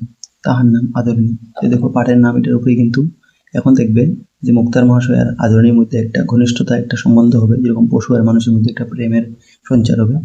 তো আদরিণীর নাম। লাহিড়ী মহাশয়ের কর্মচারী রীতিমতো স্ট্যাম্প কাগজে রসিদ লিখিয়া 2,000 টাকা লইয়া প্রস্থান করিল। তো লাহিড়ী মহাশয় যারা কর্মচারী এসেছিল তার সঙ্গে তারা স্ট্যাম্প কাগজে রসিদ নিয়ে 2,000 টাকা নিয়ে চলে গেল। তারপরে দেখো, বাড়িতে হাতি আসিবা মাত্র পাড়া তাবৎ বালক বৈঠকখানার উঠানে ভিড় করে দাঁড়াইল। তো হাতিটা দেখে কিন্তু ছোট ছোট বালকরা যারা থাকে, আমরাই দেখবে হাতি যখন রাস্তায় যায় তখন কি উৎসাহে আমরা দেখি তাকে গিয়ে। তো এরকম ছোট ছোট বালক যারা ছিল, যখন হাতিটা আসলো তখন তারা কিন্তু গিয়ে দৌড়ে গিয়ে এই দুষ্ট বালকগুলা আর কি হাতিকে নিয়ে ওই ছড়া কাটতে বললো, তার সঙ্গে একটু আর কি হাসি খুশিয়ে বলতে লাগলো। কি বললো দেখো, বলছে হাতি তোর গদা পায় নাতি। তো ওরা বলছে, বালকগুলা দুষ্টামি করে, যে হাতি তোর মোটা পায় নাতি, গদা পায় মানে মোটা পায়। বাড়ির বালকেরা ইহাতে অত্যন্ত ক্ষুব্ধ হইয়া উঠিল এবং অপমান করিয়া তাহাদিগকে বহিষ্কৃত করিয়া দিল। এখন মুখুজ্জি মহাশয়ের যার বাড়ির ছেলেরা ছিলেন তারা কিন্তু এই পাড়া প্রতিবেশী যারা বালকরা আসলো তাদের এই কথাটা শুনে রেগে গিয়ে ওই দুষ্ট ছেলেদের অপমান করে তাড়িয়ে দিল। ঠিক আছে, হস্তিনী গিয়া অন্তঃপুর দ্বারের নিকট দাঁড়াইল। এখন সেই আদরণী হাতিটা বাড়ির আর কি অন্দরমহলের দরজার কাছে গিয়ে দাঁড়ালো, ভিতরে ঢোকার রাস্তা যেখানে আছে ওইখানে গিয়ে দাঁড়ালো। মুখুজ্জি মহাশয় বিপদ নেই। এখন মুখুজ্জি মহাশয় কিন্তু তার স্ত্রী নেই, ঠিক আছে, তার স্ত্রী মারা গিয়েছিল। তার জ্যেষ্ঠা পুত্রবধূ একটি ঘটিতে জল লইয়া সভয়ে পদক্ষেপ বাহির হইয়া আসলে। এখন যেরকম অতিথি আসলে আমরা অতিথি আপ্যায়ন করি প্রথমবারের জন্য আসে, তো এরকম কি হলো যে মুখুজ্জি মহাশয়ের একটু পত্নী নেই, কিন্তু তার যে বড় পুত্রবধূ আছেন তিনি আর কি একটা ঘটিতে জল নিয়ে এসে ভয়ে একটু ভয় পেয়ে, কারণ এত বড় হাতি তার সামনে বাইরে আসলেন, একটু ঘটিতে জল নিয়ে তাকে ছিটিয়ে দেবেন, আর কি স্বাগতম করবেন। কম্পিত হস্তে তাহার পদচতুষ্টয় সেই জল একটু একটু ঢালিয়ে দিলেন। তো তিনি আর কি একটু তার হাত পা কাঁপা অবস্থায় তিনি আর কি ভয় পেয়ে একটু হাতিটির চার পায়ে আর কি অল্প অল্প জল করে ঢাললেন। তারপর দেখো মাহুতের ইঙ্গিতানুসারে আদরণী তখন জানু পাতিয়া বসিল। কারণ মাহুত মানে কি হাতিকে যে কন্ট্রোল করে, হাতির পিঠে বসে, মানে হাতির আর কি যে কন্ট্রোল করেছে তাকে মাহুত বলা হয়। তো ওইটাই মাহুত যখন নির্দেশ করলো আদরণ কি করলো, একটু হাঁটু গেড়ে নিচের দিকে বসে পড়লো। জানু মানে হাঁটু। বড় বধূ তৈল ও সিন্দুরে তাহার ললাট রাঙ্গা করিয়া দিলেন। তখন বড় বধূ কি করলেন, তেল এবং সিন্দুর দিয়ে আদরণের কপালটায় সাজিয়ে দিলেন। ঘন ঘন শঙ্খধ্বনি হইতে লাগিল। তখন কিন্তু বারবার শঙ্খ বাজতে লাগলো। আবার দাঁড়াইয়া উঠিলে একটা ধামায় ভরিয়া আলু, চাল, কলা ও অন্যান্য মাঙ্গলদ্রব্য তাহার সম্মুখে রক্ষিত হইল। এখন যখন হাতিটা আর কি পায়ে যখন মানে হাঁটুয়ে ভরে দিয়ে পড়েছিল, এরপরে যখন উঠলো তখন কি করা হলো যে তার স্বাগতমে আর কি করা হলো, তাকে ওই যখন উঠে দিল তখন একটা বড় বাঁশের পাত্র দেওয়া হলো, সেটার মধ্যে তাকে চাল ডাল, ঠিক আছে, চাল কলা অন্যান্য আর কি শুভ জিনিস এগুলা তার সামনে রাখা হলো। ঠিক আছে, তারপর দেখো বলা হচ্ছে সুর দিয়া তুলিয়া তুলিয়া কতক সে খাইল। তো তার হাতিটা তার সুর দিয়ে কিছু খাবার খেলে দেওয়া হয়েছিল, কিন্তু অধিকাংশ চিটাইয়া দিল, কিন্তু বেশিরভাগ খাবারটা ছড়িয়ে দিল। এইরূপে বরণ সম্পন্ন হইলে রাজহস্তির জন্য সংগৃহীত সেই কদলীকাণ্ড অভিক্ষ শাখা আদরণী ভোজন করতে লাগিল। এখন এইভাবে তাকে আর কি বরণ করা হলো, মানে তাকে নিজের ঘরে আর কি আনা হলো নিজের পরিবারের মেম্বার হিসাবে। এইটা শেষ হলে তাকে রাজহাতির জন্য আর কি তার জন্য যেটা কলা গাছ রাখা ছিল, কলা গাছের যেটা ডাল শাখা পোশাখা রাখা ছিল ওইটা এবং বিভিন্ন গাছের ডালপালা তাকে আদরণী খেতে শুরু করলো। হাতিরা আর কি ভোজন করিতে লাগলো, খাওয়া শুরু করলো। নিমন্ত্রণ রক্ষা করিয়া পীরগঞ্জ হইতে ফিরিবার পরদিন বিকালে মহারাজ নরেশচন্দ্রের সহিত মুখোপাধ্যায় মহাশয় সাক্ষাৎ করিতে গেলেন। এখন তার নিমন্ত্রণ রক্ষা করার ছিল, জিদ ছিল একটা, তার অভিমান ছিল, এই জন্য সে হাতিয়ে যাবে, তো হাতিয়ে যাবে, সবার সামনে যখন বলে দিয়েছেন তো এই জন্য পীরগঞ্জের আর কি বিয়ে থেকে ফিরে যখন তিনি আসলেন তখন পরের দিনই কিন্তু তিনি জয়রাম মুখোপাধ্যায় মহারাজ নরেশচন্দ্রের সঙ্গে দেখা করতে গেলেন। নরেশচন্দ্র ওই দিন যে তাকে বলেছিল যে হাতিয়ে দেওয়ার কথা, তো তার বাড়িতে গেলেন কিন্তু এই বিয়ে থেকে আসার পর। বলা বাহুল্য হস্তিপৃষ্ঠে আরোহণ করিয়া গেলেন মহারাজের দ্বিতল বৈঠকখানার নিম্নে বিস্তৃত প্রাঙ্গণ। দেখো তিনি অবশ্যই আর কি হাতিতে চড়েই সেখানে গেলেন। ঠিক আছে, মানে ওই পীরগঞ্জের বিয়েতে আর কি বলছেন ওখানে যাওয়ার সময়। তো মহারাজের দ্বিতল বৈঠকখানার নিম্নে বিস্তৃত প্রাঙ্গণ। তো ওই মহারাজের যেটা দোতলা ছিল ওইটার বৈঠকখানার নিচে একটি বড় খোলা উঠান ছিল। প্রাঙ্গণের অপর প্রান্তে হস্তি প্রবেশের সিংহদ্বার, আর তার যেটা উঠান ছিল প্রাঙ্গণ ছিল তার পাশে আর কি হাতি ঢোকার জন্য একটা বড় প্রবেশদ্বার ছিল। বৈঠকখানায় বসিয়া সমস্ত প্রাঙ্গণ ও সিংহদ্বারের বাহিরে অনেক দূর অবধি মহারাজের দৃষ্টিগোচর হইয়া থাকে। তো বৈঠকখানায় আর কি বসেই মহারাজ পুরো উঠোন এবং তার বাইরে অনেক দূর পর্যন্ত দেখতে পারেন। ওই বৈঠকখানার মহারাজের আর কি ওই প্রাসাদ যেটা ছিল যেখানে তিনি থাকতেন সেখানে বর্ণনা করা হচ্ছে স্থানটার কিভাবে আছে, কেমন আছে, জায়গাটা বড় কেমন। ঠিক আছে, তো রাজসৌম্যে উপনীত হইলে মুখোপাধ্যায় মহাশয় তাহাকে আশীর্বাদ করিয়া আসন গ্রহণ করিলেন। এখন মহারাজের কাছে আর কি পৌঁছে মুখোপাধ্যায় মহাশয় তাকে আশীর্বাদ করে বসে পড়লেন। তো তাকে আশীর্বাদ করে আর কি বসে পড়লেন। এখানে গিয়ে পরে দেখো কি হলো,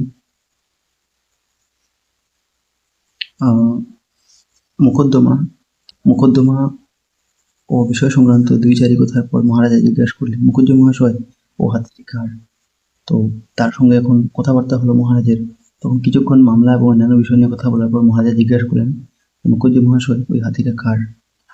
তো মুখুজ্জি মহাশয় বিনীতভাবে বলিলেন আজ্ঞে হুজুর বাহাদুরের হাতি। তিনি বললেন যে আজ্ঞা মহারাজা, এটা আমারই হাতি, ঠিক আছে, মানে এটা আপনারই হাতি বলছে, সরি এটা বলছে হুজুর বাহাদুরের হাতি। বাহাদুর বলতে আপনারই, মানে মহারাজের হাতিটা বলছে। অ্যাকচুয়ালি হাতি তো সে বন্দোবস্ত করেছিল, কিন্তু সে আর কি একটু বিনীতভাবে একটু নম্রভাবে বলছে যে এটা আপনারই হাতি।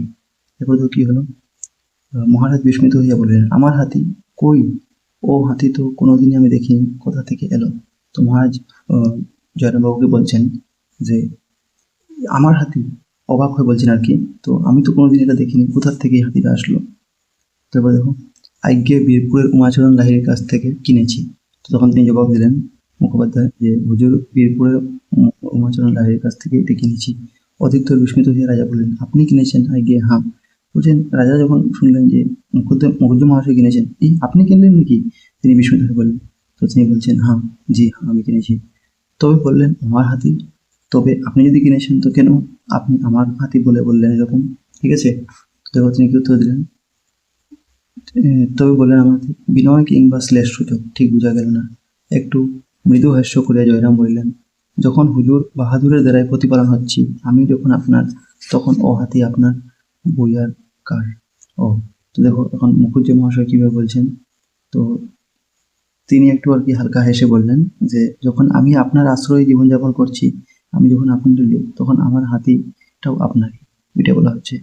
সন্ধ্যার পর গৃহে ফিরিয়া বৈঠকখানায় বসিয়া সমবেত বন্ধুমণ্ডলের নিকট মুখোপাধ্যায় এই কাহিনী সবিস্তারে বিবৃত করিলেন।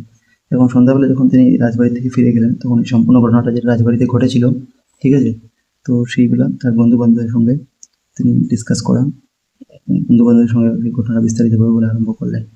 এবার দেখো, হৃদয় হইতে সমস্ত ক্ষোভ ও লজ্জা আজ তাহার মুছিয়া গেল। কয়েকদিন পরে আজ তাহার সুনিদ্রা হইল। তো তার আর কি যেটা রাগ ছিল মনে, যেটা অপমান ছিল এবং লজ্জা ছিল, সেটা দূর হয়ে গেল। আর কয়েকদিন পরে তার কিন্তু শান্তিতে ঘুমোতে পারলো, একটা ঘুম একটা ভালো এসেছে, ঠিক আছে, এটাই বলা হচ্ছে। এবার দেখো চতুর্থ পরিচ্ছদ। উল্লিখিত ঘটনার পর সুদীর্ঘ 5টি বৎসর অতীত হইয়াছে। এই 5 বৎসরে মুক্তার মহাশয়ের অবস্থার অনেক পরিবর্তন হইয়াছে। তো উল্লিখিত ঘটনা মানে যে উপরে যে ঘটনা হয়েছে, এই ঘটনার প্রায় 5 বছর কেটে গেছে, আর এই 5 বছরে মুক্তার মহাশয়ের অবস্থার অনেক পরিবর্তন হইয়াছে, ঠিক আছে। এবার দেখো কি পরিবর্তন হয়েছে। তো বলছে নতুন নিয়মে পাশ করা শিক্ষিত মুক্তারে জেলা কোর্ট ভরিয়ে গিয়েছে। বলছে এখন নতুন নিয়মে যেটা মুক্তার হওয়ার যেটা প্রসেস আছে, সেটাই অনেক জেলার যেটা কোর্ট আছে, কোর্টগুলো ভরে গেছে, ঠিক আছে, কারণ আইনজীবী তো। শিথিল নিয়মের আইন ব্যবসায়ের আর কদর নাই। বলা হচ্ছে যে পুরানো নিয়মে যারা কাজ করতো, যারা আইনজীবী, তাদের কিন্তু আগের মতো সম্মান নেই এখন, কারণ যেমনি যেমনি বছর বাড়ছে তেমনি তেমনি নতুন মানুষ নতুন উপায় এখানে নিযুক্ত হচ্ছে, আগের দিনের কথা নয়। তো এটাই বলা হচ্ছে। এবার দেখো ক্রমে ক্রমে মুখোপাধ্যায় মহাশয়ের আয় কমিতে লাগিল। এখন ধীরে ধীরে মুখোপাধ্যায় মহাশয় যেটা ইনকাম ছিল সেটা কমা আরম্ভ করলো। পূর্বে যত উপার্জন করিতেন তখন আর তাহার অর্ধেকও হয় না, কি সন্দেহ। তো এটাই বলছেন যে আগে যেভাবে তিনি রোজগার করতেন, এখন তার অর্ধেকও হয় না, কিন্তু এটা সন্দেহ কিন্তু। অথচ ব্যয় প্রতি বছর বর্ধিত হয়েছে, কিন্তু যেটা খরচ এটা কিন্তু বাড়ে যাচ্ছে। ইনকামটা নেই, রোজগারটা কম, কিন্তু খরচটা বেড়ে যাচ্ছে প্রতিদিন। যাহার 3টি পুত্র, ঠিক আছে, তাহার 3টি পুত্র, সেটা জেনে গেলাম যে মুখার্জি মহাশয় কয়টা পুত্র? 3টা পুত্র। প্রথম 2টি মূর্খ, বংশবৃদ্ধি ছাড়া আর কোনো কর্ম করিবার যোগ্য নহে। তো বলা হচ্ছে যে প্রথম 2টি ছেলেগুলো মূর্খ, বংশবৃদ্ধি ছাড়া আর কোনো, মানে প্রথম 2 ছিল অযোগ্য এবং অলস বলে বলছেন আর কি মুখার্জি মহাশয় তার 3 ছেলের মধ্যে।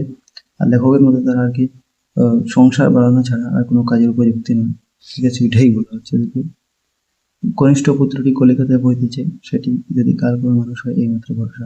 তার যেটা ছোট পুত্র আছে 3 পুত্রের মধ্যে, সে উপরে ওনার ভরসা আছে বেশি, কারণ সে কলকাতা পড়ছে, ঠিক আছে, কলকাতায় পড়াশোনা করতে করতে সে ভবিষ্যতে একটা প্রতিষ্ঠিত মানুষ হিসাবে নিজেকে স্থাপনা করতে পারবে, এটাই বলা হচ্ছে। সেটি যদি কাল কোনো মানুষ হয় মাত্র ভরসা, যে সে ভবিষ্যতে হয়তো মানুষ হয়ে যেতে পারে, একটা ভালো পদে যেতে পারে, কিছু একটা করবে, মানে বাবার নামটা রোশন করবে। তারপর দেখো বলা হচ্ছে ব্যবসার প্রতি মুখোপাধ্যায়ের আর সে অনুরাগ নেই, বড় বিরক্ত হয়ে উঠিয়েছে। তো তিনি কিন্তু বিজনেস যেটা যেটা আইন পেশা তিনি ছিল, ওইটার কিন্তু মুখোপাধ্যায় মশাইয়ের আগের মতো আগ্রহ নেই, কিন্তু এখন বয়স হয়েছে, কমে গেছে, তিনি এই পেশা দিয়ে এখন বিরক্ত হয়ে গেছেন। ছোকরা মুক্তারগঞ্জ যাদিগকে একসময় উলাঙ্গ অবস্থায় পথে খেলা করিতে দেখিয়াছেন, তারা এখন সামলা মাথায় দিয়া মুখোপাধ্যায় পাগড়ি বাঁধিতেন, সেখানে মুক্তারগঞ্জ সামলা ব্যবহার করিতেন না। তাহার প্রতিপক্ষে দাঁড়াইয়া চোখ মুখ ঘুরাইয়া ফরফর করিয়া ইংরেজিতে হাকিমকে কি বলিতে থাকে, কিন্তু কিছুই বুঝিতে পারে। এর মানে ওইটাই বলা হচ্ছে যে তার তো বয়স হয়ে গেছে, তখন নতুন নতুন যারা যুবকরা মুক্তার হচ্ছেন তারা কিন্তু তার ছোটবেলায় যাদেরকে তিনি আর কি রাস্তায় খেলতে দেখেছিলেন, ঠিক আছে, আর পাগড়ি মতো তিনি তখন নিজে মাথায় পড়ে বসতেন, তো ওরা কিন্তু এখন মুক্তার হয়ে গেছে। মানে ছোট ছোট বাচ্চাদেরকে তিনি দেখেছেন, তাদের কাছে যাদের কাছে তিনি ছোটবেলা পাগড়ি পড়তেন, এই ছেলেরাই এখন বড় হয়ে আদালতে কাজ করছে, মুক্তার হয়ে গেছে।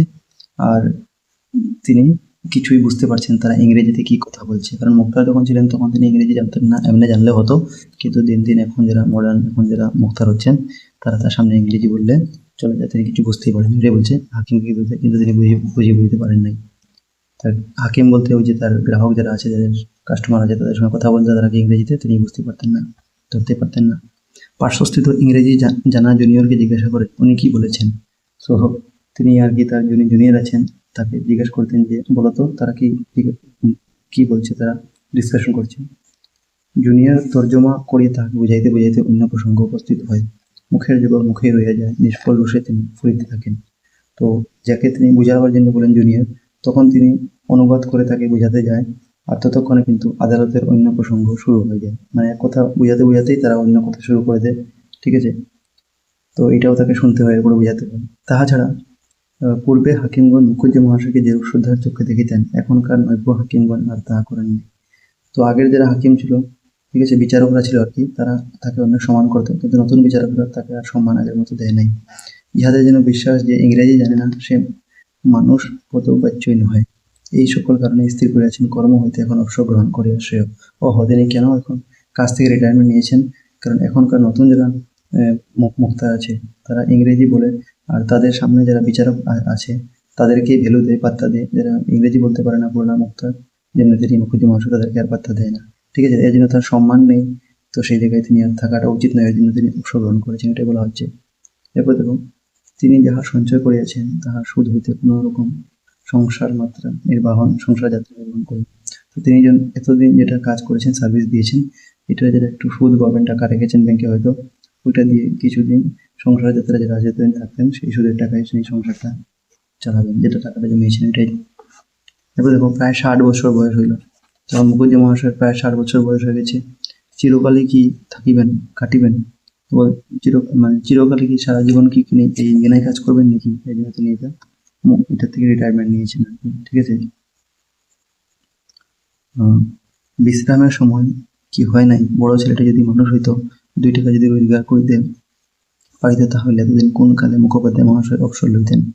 তো এখন মুখোপাধ্যায় মহাশয় একটু টেনশন নিচ্ছেন, ভাবছেন যে বড় ছেলে যদি মানুষ হয়ে কিছু উপার্জন করতে পারতেন, তাহলে কিন্তু তিনি অনেক আগে অবসর রিটায়ারমেন্ট নিয়ে বাড়িতে বসে ভগবানের নাম জপ করতেন। কিন্তু আর বেশি দিন চলে না, তথাপি আজিকাল করিয়া আরো 1 বছর কাটিল, আজিকাল করে 1 বছর করিল। তো এটা বলা হচ্ছে যে পরিস্থিতির কারণে আর কি তাকে অবসর নিতে হলো, মানে অবসর নিতে পারেন নাই আগে, হয়তো তিনি অনেক আগে নিতেন, কিন্তু পরিস্থিতি এমন ছিল যে তার ছেলেটাও ইনকাম করতে পারে না, বড় ছেলে, এই জন্য তিনি পরিস্থিতির কারণে অবসর নিচ্ছিলেন না এতদিন। কিন্তু এইভাবে তার আর কি আরো 1 বছর কেটে গেল, ঠিক আছে। এটাই বলা হচ্ছে যে তথাপি আজিকালি করে আরো 1 বছর কাটিয়ে গেল। তো অবসর নেবেন বলে তারা কাজ করার ইচ্ছা নেই, তবু তিনি করতে হচ্ছে, কারণ তার বড় ছেলেটাও কেউ কিছু রোজগার করে না, এই জন্য তাকে আরো 1 বছর এরকম বলে কাটিয়ে দিলেন। এই সময় দায়রায় একটি খুনি মোকদ্দমা উপস্থিত হইল। তখন ওনার কাছে মুক্তার সাহেব, তো তিনি তো বিচারক বিচার করেন, তো ওনার সামনে কিন্তু একটা খুনের একটা মামলা, ঠিক আছে, একটা খুনের মামলা আদালতে আসলো ওনার সামনে। দেখো, সেই মোকদ্দমার আসামি জয়রাম মুখোপাধ্যায়কে মুক্তার নিযুক্ত করিল। তো এখন দেখো কি বলা হচ্ছে যে সেই মোকদ্দমার আসামি, ঠিক আছে। এখানে আসামি বলতে কি, মানে ওই যে সেই মোকদ্দমা আর কি, সেই মামলার যে ব্যক্তি আছে, যে বাংলা করেছে এই মামলাটা, সে জয়রাম মুখোপাধ্যায়কে নিজের মুক্তার হিসাবে নিয়োগ করলো, ঠিক আছে, এই মামলার যে ব্যক্তিটা আছে। তো একজন নতুন ইংরাজি জজ আসিয়াছেন, তাহারই এজলাসে বিচার। এখন মানে ওই যে যার খুন হয়েছিল, তিনি তো মুখার্জি মহাশয়কে উকিল করে নিয়েছেন, মানে মুক্তার করে নিয়েছেন, কিন্তু যে জাজ আছে, উকিল আছেন, ঠিক আছে, যিনি কি বলছে এখানে, যিনি জাজ এসেছেন, নতুন জাজ, তিনি তাহারই এজলাসে বিচার, মানে একজন ইংরেজি বলা জাজ এসেছেন, তো তিনি কিন্তু বিচার করবেন। তো এখন দেখো, ইনি তো আর ইংরেজি কম পারেন, এখন কিভাবে হবে। তো 3 দিন যাবৎ মোকদ্দমা চলল কোর্টে। অবশেষে মুক্তার মহাশয় উঠিল, জজ সাহেব বাহাদুর এসেদার মহোদয়গণ বলিয়া বক্তৃতা আরম্ভ করিলেন। অবশেষে মুক্তার মহাশয় উঠিয়া জজ সাহেব বাহাদুর এসেদার মহোদয়গণ বলিয়া বক্তৃতা আরম্ভ করিলেন। এখন মুক্তার যিনি পুরানা টাইপের আছেন আর জাজ কিন্তু নতুন টাইপের ইংরেজ জানে, ঠিক আছে, পুরানা জামানার। তো তিনি কি বললেন, তিনি যেভাবে আগে বলতেন সেভাবে তিনি বলা আরম্ভ করেন যে বাহাদুর এসেদার মহোদয়গণ বলিয়া তিনি বক্তৃতা আরম্ভ করেন মুক্তার জয়রামবাবু, ঠিক আছে। তো দেখো, তার বক্তব্য শুনে বক্তৃতা শেষে এসেসারগণ মুখোপাধ্যায়ের মক্কেলকে নির্দোষ সাব্যস্ত করিলেন। এখন তিনি যে বক্তৃতা দিলেন তার বক্তব্য শুনে কিন্তু যিনি জাজ ছিলেন বা ওরা মানে যার বিরুদ্ধে খুনের মামলা ছিল তাকে কিন্তু নির্দোষ বলে দিলেন, ঠিক আছে, মেনে নিলেন। এখন দেখো, জজ সাহেব তাহাদের অভিমত স্বীকার করিয়া আসামিকে অব্যাহতি দিলেন। এখন জাজ সাহেবও কিন্তু সবের অভিমতটা স্বীকার করে যে দোষী ছিল তাকে কিন্তু অব্যাহতি দিলেন, মানে ছেড়ে দিলেন, ঠিক আছে, যার বিরুদ্ধে খুনের মামলা ছিল। তো বিচারকও সেটা মেনে আর কি তাকে মুক্তি দিয়ে দিল। তো এরপর দেখো, জজ সাহেব সালাম করিয়া মুক্তার মহাশয় নিজ কাগজপত্র বাঁধিয়ে দিয়েছেন। এমন সময় জজ সাহেব পেশকারকে জিজ্ঞাসা করলেন, এই উকিলটির নাম কি? এখন মুক্তার সাহেব তো খুব খুশি, তিনি বিচারটা জিতে গেছেন। তো তিনি তাকে, জজ সাহেব যিনি ছিলেন সামনে, তাকে সালাম করলেন। সালাম করে তিনি নিজের কাগজপত্র উঠাচ্ছিলেন, ঠিক আছে। এমন সময় ওই জাজ সাহেব জিজ্ঞাসা করলেন পেশকারকে, তো জাজ সাহেব আর কি ওই পেশকার মানে কি, যে মামলাটা আদালতের সামনে পেশ করছে, তো তাকে জিজ্ঞাসা করলেন যে উকিলের নাম কি। তখন দেখো, পেশকার বলিল উহার নাম জয়রাম মুখার্জি। তখন পেশকার উকিলটির নাম জানলো জয়রাম মুখার্জি। তিনি উকিল নহেন, মুক্তার। আবার এটাও বললো যে সে উকিল নয়, তিনি মুক্তার। মুক্তার মানে কি উকিল থেকে একটু ছোট পদবি থাকে, তবুও কিন্তু জয়রাম মুখার্জি উকিল না হয়ে মুক্তার হিসাবে তিনি কেসটা লড়ছেন, ঠিক আছে। এরপর দেখো, প্রসন্ন হাস্যের সহিত জজ সাহেব জয়রামের প্রতি চাহিয়া বললেন, আপনি মুক্তার? এখন বিচারক আর যিনি ছিলেন, বিচার করেছিলেন, ইংরেজি যাচ্ছিলেন, তিনি আর কি হাসি মুখে জিজ্ঞাসা করলেন যে আপনি মুক্তার নাকি জয়রামবাবুকে? জয়রাম বললেন, হ্যাঁ হুজুর, আমি আপনার তাবেদার। জয়রাম বিনয়ের সঙ্গে বললেন, জি হ্যাঁ, আমি আপনার সেবক, তাবেদার নয় সেবক। জজ সাহেব পূর্ববোধ বললেন, আপনি মুক্তার, আমি মনে করেছিলাম আপনি উকিল। এবং জজ সাহেব তাকে বললেন যে আপনি তো মুক্তার, কিন্তু আমি মনে করেছিলাম যে আপনি একজন দক্ষ উকিল। তারপরে দেখো, জয়রাম বললেন, এরপরে দেখো বলছেন, যেরূপ দক্ষতার সহিত আপনি মোকদ্দমা চালাইয়াছেন, আমি ভাবিয়াছিলাম আপনি এখন একজন ভালো উকিল। তো এটাই বলা হচ্ছে, জজ সাহেব বলেন তাকে, মুক্তারকে, যে আপনি এইভাবে আর কি এই মামলাটা চালিয়েছিলেন, যেমনি আমি আপনাকে দেখে ভাবলাম যে আপনি একজন ভালো উকিল, কিন্তু আপনি তো মুক্তার। এবারে দেখুন, এই কথাগুলি শুনে মুখোপাধ্যায়ের সেই ডাগর চক্ষু দুইটি জলে পূর্ণ হইয়া গেল। এখন এই উকিলের মানে জাজের এই কথাগুলো শুনিয়া কিন্তু কি হলো, মুখোপাধ্যায়ের দুইটা চোখে আর কি জল এসে পড়লো, ঠিক আছে, আনন্দের জল একটা চলে আসলো। হাত দুটি জোড় করিয়া কম্পিত কণ্ঠে বললেন, না হুজুর, আমি উকিল নহি, আমি একজন মুক্তার মাত্র। তিনি হাত জোড় করে জাজের সামনে বললেন যে আমি উকিল নই, আমি শুধু একজন মুক্তার, তাও সেকালের শিথিল নিয়মের একজন মূর্খ মুক্তার। দুইটাই বলছেন তিনি, সাফ খুলে জিনিসটা বলছেন যে আমিও সেই পুরানো নিয়মে যেটা কাজ হতো সেই সময় শিখে একটা মুক্তার হয়েছিলাম, ওই সাধারণ একটা মুক্তার আমি। তারপর দেখো, ইংরাজি জানি না হুজুর, বলছে আমি ইংরাজি জানি না হুজুর। আপনি আজ আমার যে প্রশংসা করলেন, আমি জীবনের শেষ দিন অব্যাহতি বলিতে পারিব না। তো এটা বলা হচ্ছে যে আপনি আজ আমাকে যে সম্মান দিন প্রশংসা করেছেন, আমি জীবনের শেষ দিন পর্যন্ত তা বলতে পারবো না। এই বুড়া ব্রাহ্মণ আশীর্বাদ করিতেছে, হুজুর হাইকোর্টের জজ হন বলিয়া ঝুঁকিয়া সালাম করিয়া মুক্তার মহাশয় এজলাস হইতে বাহির হইয়া আসিলেন। এখন তিনি আরো তাকে আশীর্বাদও দিলেন, কারণ ওনার তো বয়স আছে 65 বছরের উপরে, আর যিনি উকিল আছেন তিনি একটু কম বয়সের হয়তো এর জন্য। তো এটাই বলছে মুক্তার সাহেব, তাকে বলছে জাজটাকে যে এই বুড়ো বৃদ্ধ ব্রাহ্মণ আপনাকে আশীর্বাদ করছে যে আপনি যেন একদিন হাইকোর্টেরও বিচারক হয়ে যান, বলিয়া ঝুঁকিয়ে আর কি তিনি মাথা নত করে তাকে সালাম জানায় আদালত থেকে বেরিয়ে গেলেন। ওইটি বলা হচ্ছে বাইরে হয়ে গেলেন। তো দেখো, ইহার পর আর তিনি কাছারি যান নাই, মানে এই যে মামলাটা হলো লাস্ট, এরপর তিনি কিন্তু আদালতে যাননি কখনো। কেন যাননি দেখো, আমরা পাঠটা পড়লে বুঝবো।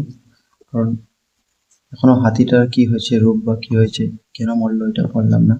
এবার দেখো, ব্যবসায় ছাড়িয়া কায় ক্লেশে মুখোপাধ্যায়ের সংসার চলিতে লাগিল। এখন তিনি যখন এই মুক্তারের ব্যবসাটা ছেড়ে দিলেন, তখন কিন্তু তার অনেক কষ্ট হলো, কারণ যেটা থেকে তিনি টাকা রোজগার করতেন সেটা যদি নেই তো তার সংসারটা চালাতে কষ্ট হলো। ব্যয় যে পরিমাণ সংকোচ করিবেন ভাবেছিলেন, তাহা সদস্যের সাথে হইয়া ওঠে না। মানে তিনি ভেবেছিলেন যে তার খরচাটা কমায় রাখবেন, কিন্তু অনেক চেষ্টা করে তার খরচাটা তিনি কমাতে পারলেন না। সুদের সংকুলান হয় না, মূলধনে হাত পড়িতে লাগিল। মানে তিনি যে টাকাটা রেখে ভেবেছিলেন যে সুদের টাকায় খাবেন, সেই টাকাটা রেখে কিন্তু আর হচ্ছে না, তার বরঞ্চ যেটা মূল টাকা জমিয়েছিলেন সেটা উঠাতে হচ্ছে তাকে। কোম্পানির কাগজের সংখ্যা কমিতে লাগিল। তো তার কোম্পানির যেটা শেয়ার ছিল, যেটা স্টক মার্কেটে বা রাখেছিলেন, বিনিয়োগ করেছিলেন, খাটিয়েছিলেন, সেটাও কিন্তু ধীরে ধীরে কমতে লাগলো। একদিন প্রভাতে মুক্তার মহাশয় বৈঠকখানায় বসিয়া নিজের অবস্থার বিষয়ে চিন্তা করিতেছিলেন, এমন সময় মহৎ আদরণীকে লইয়া নদীতে স্নান করাইতে গেল। তো একদিন সকালে কি হলো, তিনি বৈঠকখানায় বসে নিজের আর্থিক অবস্থার কথা ভাবছিলেন, এমন সময় যিনি মাহুত আছেন, যিনি হাতিকে দেখরেখ করেন, তিনি আদরণীকে নদীতে স্নান করতে নিয়ে গেলেন। অনেকদিন হইতেই লোক ইহাকে বলিতেছিল, হাতিটি আর কেন, ওকে বিক্রি করে ফেলেন। তো অনেকদিন হইতে আর কি মুখুজ্জি মহাশয়কে পাড়ার লোকেরা বলছিল যে আপনি হাতিটা কেন রেখেছিলেন, হাতিটা রেখে লাভ কি, বিক্রি করে দেন। ঠিক আছে, বলছে মাসে 30-40 টাকা বেঁচে যাবে। হাতিটা যদি বিক্রি করে দেন তো হাতিটা মাসে 30-40 টাকা বেঁচে যাবে, কারণ হাতিটা রাখতে তো তার খরচ আসে। তো 30-40 টাকা মাসে যদি বেঁচে যায় তো আপনার খরচটাও এসে যাবে, হয়ে যাবে। এবার দেখো, কিন্তু মুখুজ্জি মহাশয় উত্তর কোরিয়া থাকেন, তার চেয়ে বলো না, তোমার এই ছেলে পেলে নাতি নাতনিদের খাওয়াতে অনেক টাকা ব্যয় হয়ে যাচ্ছে, ওদের একে একে বিক্রি করে ফেলো। তো তিনি একটু অভিমানী, একটু রাগী টাইপের মানুষ। তো যখন মানুষরা বলতো যে এটাকে বিক্রি করে দাও, হাতে টাকা 30-40 টাকা খরচ বেঁচে যাবে, তখন তিনি তাদেরকে উল্টা বলতেন যে তাহলে তোমরা এক কাম করো, তোমাদের যারা ছেলে মেয়ে আছে, নাতি নাতনি, ওদেরকে বিক্রি করে দাও, কারণ ওদের জন্য তো অনেক টাকা খরচ হচ্ছে। এরূপ উক্তির পর আর কথা চলে না। তো বলছে এই উত্তর শোনার পর আর কেউ কিন্তু ওনাকে কিছু বলে না। ঠিক আছে, এমন জবাব দেন তিনি। এরপর দেখো, হাতিটাকে দেখিয়া মুখোপাধ্যায়ের মনে হইল, ইহাকে যদি মধ্যে মধ্যে ভাড়া দেওয়া হয় তাহলে তো কিঞ্চিৎ অর্থাগম হইতে পারে। এখন তিনি ভাবলেন যে যেমনি মানুষ অটো বা কিছু রাখলে এটা ভাড়া দেয়, বা কার বা কিছু রাখলে, এরকম তিনি ভাবলেন যে তিনি হাতিটাকে মাঝে মাঝে ভাড়া দিবেন, কিছুর থেকে তার থেকে একটু ইনকাম আয় হয়ে যাবে। ঠিক আছে, তখন এই কাগজ কলম লইয়া নির্মিত বিজ্ঞাপনটি সুবিধা করলেন। তখন তিনি একটা অ্যাডভার্টাইজমেন্ট দিলেন যে ওই আদরণী হাতিকে ভাড়া দেওয়া যাবে। এরপর দেখো হস্তি ভাড়ার বিজ্ঞাপন। তো তিনি যেভাবে অ্যাডভার্টাইজমেন্ট দিলেন, বলছে বিবাহের শোভাযাত্রা, দূর দূরান্তে গমনাগমন প্রভৃতি কার্যের জন্য নিম্ন স্বাক্ষরকারীর আদরণী নাম্নী হস্তিনী ভাড়া দেওয়া হইবে। তো তিনি আর কি অ্যাডভার্টাইজমেন্টে কীভাবে দিলেন হেডলাইন, যে বিয়ের শোভাযাত্রা বা দূরে যাতায়াতের কাজে আদরণী নামের হাতিটি ভাড়া দেওয়া হবে। তারপরে দেখো বলছে ভাড়া প্রতি রুই 3 টাকা মাত্র, হস্তিনী খোরাকি 1 টাকা এবং মহোদয় খোরাকি 0, 1×4। তো বলেছে যে প্রতিদিন ভাড়া 30 টাকা হবে। হস্তানের খোরাকি, হস্তিনীকে 1 টাকা দিতে হবে। মাহুদের খোরাটিও এটা 1 টাকা। ঠিক আছে, এটা 1 টাকাই হবে মনে হচ্ছে, হ্যাঁ 1 টাকাই হবে। হস্তিনের খোরাকি 1 টাকা, হস্তিনীকে 1 টাকা দিতে হবে। আচ্ছা, মানে প্রতি রোজ 3 টাকা, রোজ 3 টাকা। এর মধ্যে হাতির খোরাক 1 টাকা এবং মাহুত, কারণ হাতিটাকে তো একজন দেখতে লাগবে, তার 1 টাকা। আর এখনো ধার্য হয়েছে, যাহার আবশ্যক হবে নিম্ন ঠিকানায় যত্ন করবেন। তো যার দরকার আছে, ঠিকানা দেওয়া আছে, ঠিকায় আপনারা যোগাযোগ করবেন। তো শ্রী জয়রাম মুখোপাধ্যায়, মুক্তা, চৌধুরী পাড়া। দেখো, জয়রাম মুখোপাধ্যায় যে পাড়াতে থাকেন তার নামটা জানা গেল, চৌধুরী পাড়া। এটা অ্যাড্রেস নিয়ে অ্যাডভার্টাইজমেন্ট পেপারে দিয়ে দিলেন। ঠিক আছে, তারপরে দেখো এই বিজ্ঞাপনটি ছাপাইয়া শহরের প্রত্যেক ল্যাম্প পোস্টে, অতি পার্শ্বস্থ বৃক্ষকাণ্ডে এবং অন্যান্য প্রকাশ্য স্থানে আঁটিয়ে দেওয়া হলো। তখন এই অ্যাডভার্টাইজমেন্টটা কি করা হলো, যে শহরের বিভিন্ন ল্যাম্প পোস্ট, গাছের গুঁড়ি এবং জনসমাগম স্থল, যেখানে মানুষ ভিড় আছে, সেখানে লাগিয়ে দেওয়া হলো। বিজ্ঞাপনের ফলে মাঝে মাঝে লোকে হস্তি ভাড়া হইতে লাগিল বটে, কিন্তু তাহাতে 15-20 টাকার বেশি আয় হইল না। মুখোপাধ্যায়ের জ্যেষ্ঠ পুত্রটি পীড়িত হইয়া পড়িল। ও, বলা হচ্ছে যে সেই অনুযায়ী অ্যাডভার্টাইজমেন্ট দেওয়ার পর বেশি আয় হয় না আর কি, মাসে আর কি যখন ভাড়া নেয় মানুষ, তো মাসের মধ্যে 15-20 টাকার মতো মাত্র আয় হয়। আর তার যে বড় নাতি ছিল, মুখোপাধ্যায়ের মহাশয়ের যেটা বড় নাতি ছিল, জ্যেষ্ঠ পুত্র বড় নাতি, সেও কিন্তু ইতিমধ্যে অসুস্থ হয়ে পড়ল। তাহার জন্য ডাক্তার খরচ, ঔষধপত্রাদি খরচ প্রতিদিন 5-7 টাকার কমে নির্বাহ হয় না। এখন মুখোপাধ্যায় যেটা বড় নাতি ছিল অসুস্থ হয়ে পড়লো, তো তার জন্য কিন্তু চিকিৎসা এবং তার ওষুধের জন্য প্রতিদিন 5-7 টাকা খরচ হচ্ছিল। ঠিক আছে, প্রতিদিন 5-7 টাকা। আর হাতি মাত্র পুরো মাসের মধ্যে দিচ্ছে 15-20 টাকা, আর তার প্রতিদিন 5-7 টাকা খরচ হচ্ছে ওই অসুস্থ নাতির পিছনে। তো মাসখানেক পরে বালকটি কথাঞ্চিন্ত আরোগ্য লাভ করিল। বড়বধূ মেজবধূ উভয়ের অন্তঃসত্ত্বা। কয়েক মাস পরে দুইটি জীবের অন্য সংস্থান করিতে হইবে। তো এখানে বলা হচ্ছে যে 1 মাস পরে অনেক কষ্টে আর কি ছেলেটি সুস্থ হয়ে গেল, যে বেমার পড়েছিল। বড় বধূ মেজ বধূ উভয় অন্তঃসত্ত্বা, মানে তার বড় এবং মেজ পুত্রবধূ দুজনেই কিন্তু গর্ভবতী ছিলেন সেই সময়। ঠিক আছে, আর কয়েক মাস পরে আরো 2টি শিশুর ভরণ পোষণের দায়িত্ব নিতে হবে, কারণ তার বড় বধূ এবং মেজ বধূর পুত্র হবে, তো ওদের তো খেয়াল রাখতে হবে যখন জন্ম নিবে, সংসারে আসবে তখন। দুইটাই বলা হচ্ছে। আর এদিকে জ্যেষ্ঠ পুত্রী কল্যাণী দ্বাদশ বর্ষে পদার্পণ হইয়াছে। আর এদিকে বড় নাতনি কল্যাণীর বয়সও প্রায় 12 বছর হয়েছে। ঠিক আছে, কল্যাণীর বছর কত? দ্বাদশ বর্ষে, মানে 12 বছর বলতে পারো। দেখিতে দেখিতে যেরূপ ডাগর হইয়া উঠিতেছে, শীঘ্রই তাহার বিবাহ না দিলে নয়। মানে ওটাই বলা হচ্ছে যে ওনার যে জ্যেষ্ঠ পুত্রী ছিল কল্যাণী, যার নাম ছিল, যার মাত্র 12 বছর ছিল যার, তো এটাই বলছি যে দেখিতে দেখিতে সে কিন্তু বড় হয়ে উঠছে, আর তার বিয়ে শীঘ্রই দিতে হবে। নানা স্থান হইতে তাহার সম্বন্ধ আসিতেছে বটে, কিন্তু বর মনের মতন হয় না। তো বলছে নানা স্থান থেকে অনেক জায়গা থেকে আর কি তার বিয়ের প্রস্তাব আসছে, আলাপ আসছে, কিন্তু কোনো পাত্রই বা ছেলে তার পছন্দ হচ্ছিল না। তো যদি বর মনের মতন হইল, তবে তাহাদের খাই শুনিয়া চক্ষুস্ফীত হইয়া যায়।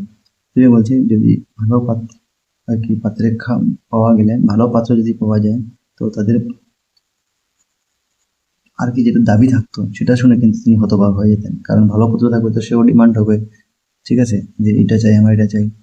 তখন দেখো কন্যার পিতা এ সম্বন্ধে একেবারে নির্লিপ্ত, এবং মেয়েটির বাবা কিন্তু এসব বিষয়ে কোনো দায়িত্ব নিচ্ছিলেন না। দায়িত্বটা নিতে হয়েছিল মুক্তাবাবুকেই, কারণ তার নাতনি। সে নেশা ভঙ্গ করিয়া তাসা পাশ করিয়া, কারণ তার ছেলেগুলো ছিল, যেটা 3টা ছেলে ছিল, এগুলো 2টা ছেলে তো একদম বেকার, কিছু কাজ করে না, বললাম না 3 নম্বর এটা থেকে তার আশা ছিল। তো ওদেরই হয়তো কথা বলছে, নাতনি মানে ওইটাই বড় ছেলেরই মেয়ে হবে। তো দেখো, সে নেশা ভাঙ করিয়া তাস পাশা খেলিয়া ফুলট বাজিয়ে বেড়াইতেছে। ঠিক, মানে কন্যার পিতা যে আছে, মানে ওই মুখুজ্জি বাবুরই ছেলে হবে, বড় ছেলে। তো সে নেশা ভাঙ করে তাস খেলে ফুলট বাজিয়ে বেড়ায়, তো সে এগুলা কাজ করে, ঠিক আছে, বাঁশি বাজিয়ে ঘুরে। যত দায় এই 60 বছরের বুড়ারই ঘাড়ে, আর সব কিছু পড়েছে এই 60 বছর মানে মুখার্জি বাবুর, ঠিক আছে, জয়রাম বাবুর ঘাড়ে সব কিছু দায়িত্ব পড়ে গেছে, তার উপরে দায়িত্ব সব ছিল, বিয়ে শাদী সব। অবশেষে এক স্থানে বিবাহ স্থির হইল।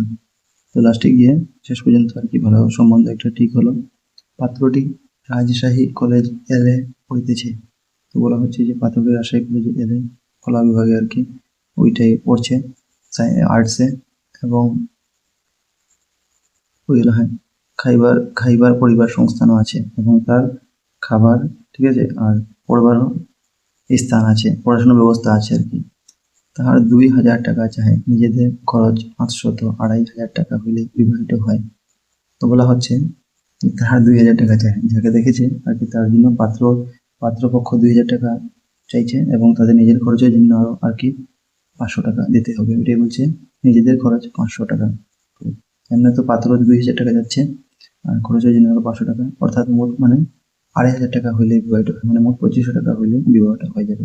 বলা হচ্ছে কোম্পানির কাগজের বান্ডিল দিন দিন ক্ষীণ হইতেছে। কোম্পানির মানে যে কোম্পানিতে তিনি নিজের শেয়ারটা, বিনিয়োগটা কাটিয়েছিলেন, সেটা কিন্তু দিনে দিনে কমে যাচ্ছে। তাই কি বলা হচ্ছে, তাহা হইতে 2,500 বাহির করা বড়ই কষ্টকর হয়ে দাঁড়াইল। এখন যে কোম্পানিতে টাকা খাটিয়েছিলেন সেটা দিনে দিনে কমে যাচ্ছে, তো সেটা থেকে 2,500 বার করাও কিন্তু এখন খুব কষ্টকর হচ্ছে তার জন্য। এরপরে দেখো, কঠিন হয়ে পড়েছিল তার জন্য। আর শুধু তো একটি নয়, আরো নাতনিরা রয়েছে, এবং তিনি চিন্তাও করছেন যে টাকা তো বার করেছে ঠিক আছে, কিন্তু আমার আরো নাতনি আছে, তাদেরকেও বিয়া দিতে হবে, তাদের খরচা করতে হবে, তাহাদের বেলায় কি উপায় হইবে? তো বলছে তাদের বেলায় কি হবে তিনি ভাবছেন। এই সকল ভাবনা চিন্তার মধ্যে পড়িয়া মুখোপাধ্যায় মহাশয় শরীর ক্রমে ভগ্ন হইয়া পড়িতে লাগিল, এবং এইসব টেনশন নিয়ে কিন্তু ওনার শরীরটা একদম খারাপ হয়ে গেছে, ঠিক আছে, দিন দিন দুর্বল হয়ে পড়লো। একদিন সংবাদ আসিল, কনিষ্ঠ পুত্রটি বিয়ে পরীক্ষা দিয়েছিল, সেও ফেল করিয়াছে। একদিন ওনার কাছে খবর পৌঁছলো যে তার ছোট ছেলেটা বিয়ে পরীক্ষা দিয়েছিল, সেটাও ফেল করেছে। বন্ধুগণ বলতে লাগলেন, মুখুজ্জে মহাশয় হাতিটিকে বিক্রি করে গেলেন। আমার বন্ধুরা বলছে যে আপনি হাতিটাকে বিক্রি করে ফেলেন, কবে নাতনির বিবাহ দিন, আর এর করে আপনি নাতনির বিবাহ দিন। কি করবেন বলুন, অবস্থা বুঝি তো কাজ করতে হয়, আপনি জ্ঞানের লোক, মায়া পরিত্যাগ করুন। তো অনেক মানুষরা তাকে আর কি সাজেশন দিল যে আপনি কি করেন, হাতিটাকে বেঁচে ফেলুন, ওনার হাতিটার প্রতি যেটা মায়া আছে আপনার ছেড়ে দিন, ঠিক আছে, ওইটাই বলছে। তবে আপনি নিজের নাতনির বিয়ে দিতে পারবেন আর কি, পয়সা খরচটা কুলাতে পারবেন। এবার দেখো, মুখোপাধ্যায় আর কোনো উত্তর দেন না, মাটির পানে চাহিয়া ম্লান মুখে বসিয়া কেবল চিন্তা করেন, এবং মাঝে মাঝে দীর্ঘ নিঃশ্বাস ফেলেন।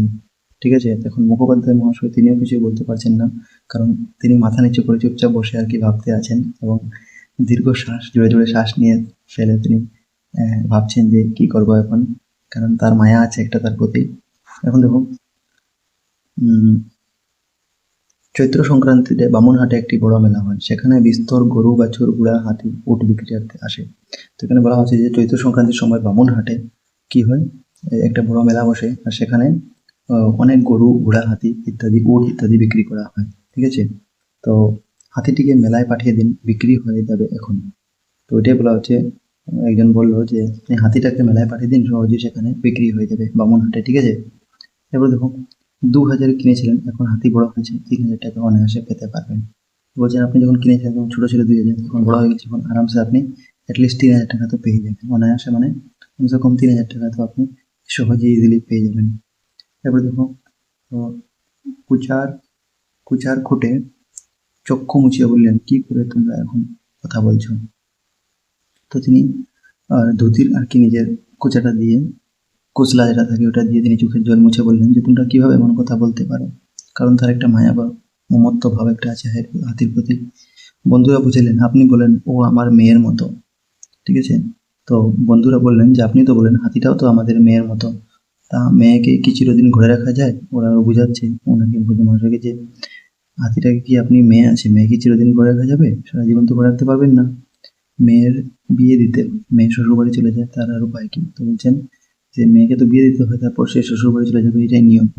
তবে পোষা জানোয়ার অনেকদিন ঘুরে রয়েছে, মায়া হয়ে গেছে, একটু দেখে শুনে কোনো ভালো লোকের হাতে বিক্রি করলেই হয়।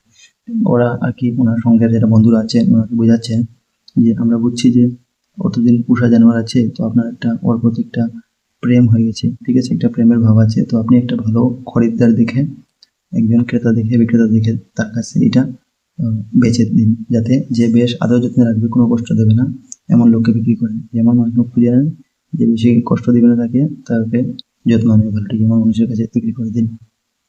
তারপর দেখো, ভাবিয়া চিন্তিয়া জয়রাম বললেন, তোমরা সবাই যখন বলছো তখন তাই হোক। তো তিনি পরে ওনাদের হার সঙ্গে হা মিলালেন যে ঠিক আছে, আপনারা যদি বলেন তো ঠিকই আছে, এটাই হোক, দাও মেলায় পাঠিয়ে দাও। বললেন হ্যাঁ হ্যাঁ, হাতিটাকে তাহলে মেলায় পাঠিয়ে দাও। একজন ভালো খদ্দের ঠিক করো, একজন ভালো খরিদ্দার, মানে যিনি কিনে আর কি এগুলো, তো একজন ভালো ক্রেতা খুঁজে দাও। দরকার হলে যদি 200-500 টাকা কমও হয় সেও শেখায়। বলছে ভালো ক্রেতা খুঁজে, যদি ভালো ক্রেতা কিনেন তবে 200-500 টাকা কম হলে কোনো অসুবিধা নেই। মেলাটি চৈত্র সংক্রান্তি প্রায় 15 দিন পূর্বে আরম্ভ হয়। এখন যে মেলাটার কথা বলা হচ্ছে, যেখানে বামুনহাটে মেলা লাগবে গরু হাতি এগুলার, ঠিক আছে, তো এটা কোন সময় লাগবে? তো বলছে সংক্রান্তির 1 সপ্তাহ আগে হাতিটিকে, সরি, বলা হচ্ছে চৈত্র সংক্রান্তির প্রায় 15 দিন পূর্বে আরম্ভ হয়। তো মেলাটি যেটা চৈত্র সংক্রান্তি প্রায় 15 দিন আগেই শুরু হয়ে যায়। ঠিক আছে, তবে শেষের 4-5 দিন জমজমাট বেশি। তো মেলাটা তো অতদিন লাগে, কিন্তু 15 দিন লাগে, মানে 15 দিন আগে শুরু হয়েছে, কিন্তু যেটা লাস্টের 4-5 দিন আছে সেখানে কিন্তু মেলা সবচেয়ে বেশি ভিড় হয়। ঠিক আছে, তারপর দেখো, সংক্রান্তির 1 সপ্তাহ পূর্বে যাত্রা স্থির হয়ে আছে। মাহাতো যাইবে, মুখোপাধ্যায় মহাশয়ের প্রথম মধ্যম পুত্রটিও সঙ্গে যাইবে। তো এখানে বলা হচ্ছে যে শেষের 5-4 দিনের জমজমাট হয় ওই মেলাটাতে। তো সংক্রান্তি 1 সপ্তাহ পূর্বে যাত্রা স্থির হয়েছে, সংক্রান্তির 1 সপ্তাহ আগেই তারা কিন্তু হাতিটিকে নিয়ে যাওয়ার সিদ্ধান্ত করে নিল। মাহাতো যাইবে, মুখোপাধ্যায় মহাশয়ের মধ্যম পুত্রটিও সঙ্গে যাইবে। তো তার সঙ্গে কে যাবে? আর যে মিডিল পুত্র আছে তার মুখোপাধ্যায় মহাশয়, ও যাবে। ঠিক আছে, মাহাতোর সঙ্গে সেও যাবে। তারপরে দেখো, যাত্রার দিন প্রত্যুষে মুখোপাধ্যায় গাত্রোত্থান করলেন, মানে যেদিন যাত্রা হবে, হাতিটাকে নিয়ে যাওয়া হবে, ওই দিন সকাল সকাল উঠে কি করলেন মুখোপাধ্যায় মহাশয়, ঠিক বলা হচ্ছে যে তিনি মুখোপাধ্যায় মহাশয় কি করলেন, সকাল সকাল স্নান করে নিলেন সকাল সকাল উঠে। ঠিক আছে, ওই দিন ঘুম থেকে উঠে যাইবার পূর্বে হস্তি ভোজন করিতেছে। তো যাইবার পূর্বে হস্তিটাকে খাওয়ানো হচ্ছে। বাড়ির মেয়েরা বালক বালিকাগণ সজল নেত্রে বাগানে হস্তির কাছে দাঁড়াইয়া। তো এখন বাড়ির যারা মেয়েরা আছে বালক বালিকাগণ, সবের চোখের জল কিন্তু হাতির কাছে তারা দাঁড়িয়েছিল, কারণ একটা প্রেম বা মায়া ওদের সবেরই হয়ে গেছে ওর প্রতি, প্রতিদিন দেখেছে। খড়ম পায়ে দিয়ে মুখোপাধ্যায় মহাশয় সেখানে গিয়ে দাঁড়াইলেন। মুখোপাধ্যায় মহাশয় পায়ে খড়ম পরে সেখানে এসে দাঁড়ালেন। পূর্বদিন 2 টাকা রসগোল্লা আনাইয়া রাখিয়াছিলেন, ভৃত্য সেই হাঁড়ি হাতে করিয়া আসিয়া দাঁড়াইল। তো একদিন আগেই তিনি কিন্তু 2 টাকার রসগোল্লা কিনে রেখেছিলেন, আর চাকর সেই মানে হাঁড়ি নিয়ে দাঁড়িয়েছিল সেখানে। ডালপালা প্রভৃতি মামুলি খাদ্য শেষ হইলে মুখোপাধ্যায় মহাশয় স্বহস্তে মুঠা মুঠা করিয়া সেই রসগোল্লা হস্তিনীকে খাওয়াইলেন। তো এখন ডালপালা যেটা তার জন্য খাওয়া ছিল, অন্য খাওয়াগুলো শেষ করলেন। সে মুখোপাধ্যায় মহাশয় নিজের হাতে এক মুঠো, ঠিক আছে, কি বলা হচ্ছে এখানে, রসগোল্লা, ঠিক আছে, মোটা মোটা রসগোল্লা ওই হাতিকে খাওয়ানো আরম্ভ করলেন। শেষে তাহার গলার নিম্নে হাত বুলাইতে বুলাইতে ভগ্ন কণ্ঠে বললেন, আদর, যাও মা, বামুনহাটের মেলা দেখে আসো। তো এখন শেষে তিনি হাতিটির গলায় হাত বুলিয়ে কাপা গলায় বললেন আর কি, কারণ তার মায়া আছে তার প্রতি, যে আদর, আদর মানে আদরণী শর্টকাটে, তো আদর, যাও মা, বামুনহাটের মেলা তুমি দেখে আসো, ঠিক আছে। তো প্রাণ ধরিয়া বিদায় বাণী উচ্চারণ করিতে পারিলেন না, উদ্বেল দুঃখে এই ছেলেটুকু আশ্রয় লইলেন।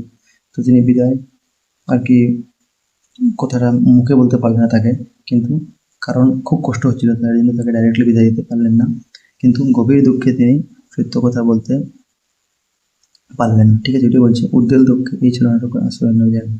তো তিনি গভীর দুঃখে কিন্তু তাকে বিদায় জানাতে পারলেন না, কিন্তু তাকে বললেন যে মেলা দেখে আসো, মানে ডাইরেক্টলি তাকে তাকে বলতে পারবেন না যে তুমি তো আর চলে যাচ্ছ, তোমাকে বিক্রি করে দিচ্ছি। এই জন্য তাকে আর কি দুঃখের সহিত বললেন যে তুমি যাও, মেলা দেখে আসো, তুমি আবার ফিরে আসবে, এই মনোভাবটা তাকে আর কি দিয়ে দিল, যেন হাতিটা বুঝে যে আবার ঘুরে আসবে, ঠিক আছে, জানতে না পারে সে।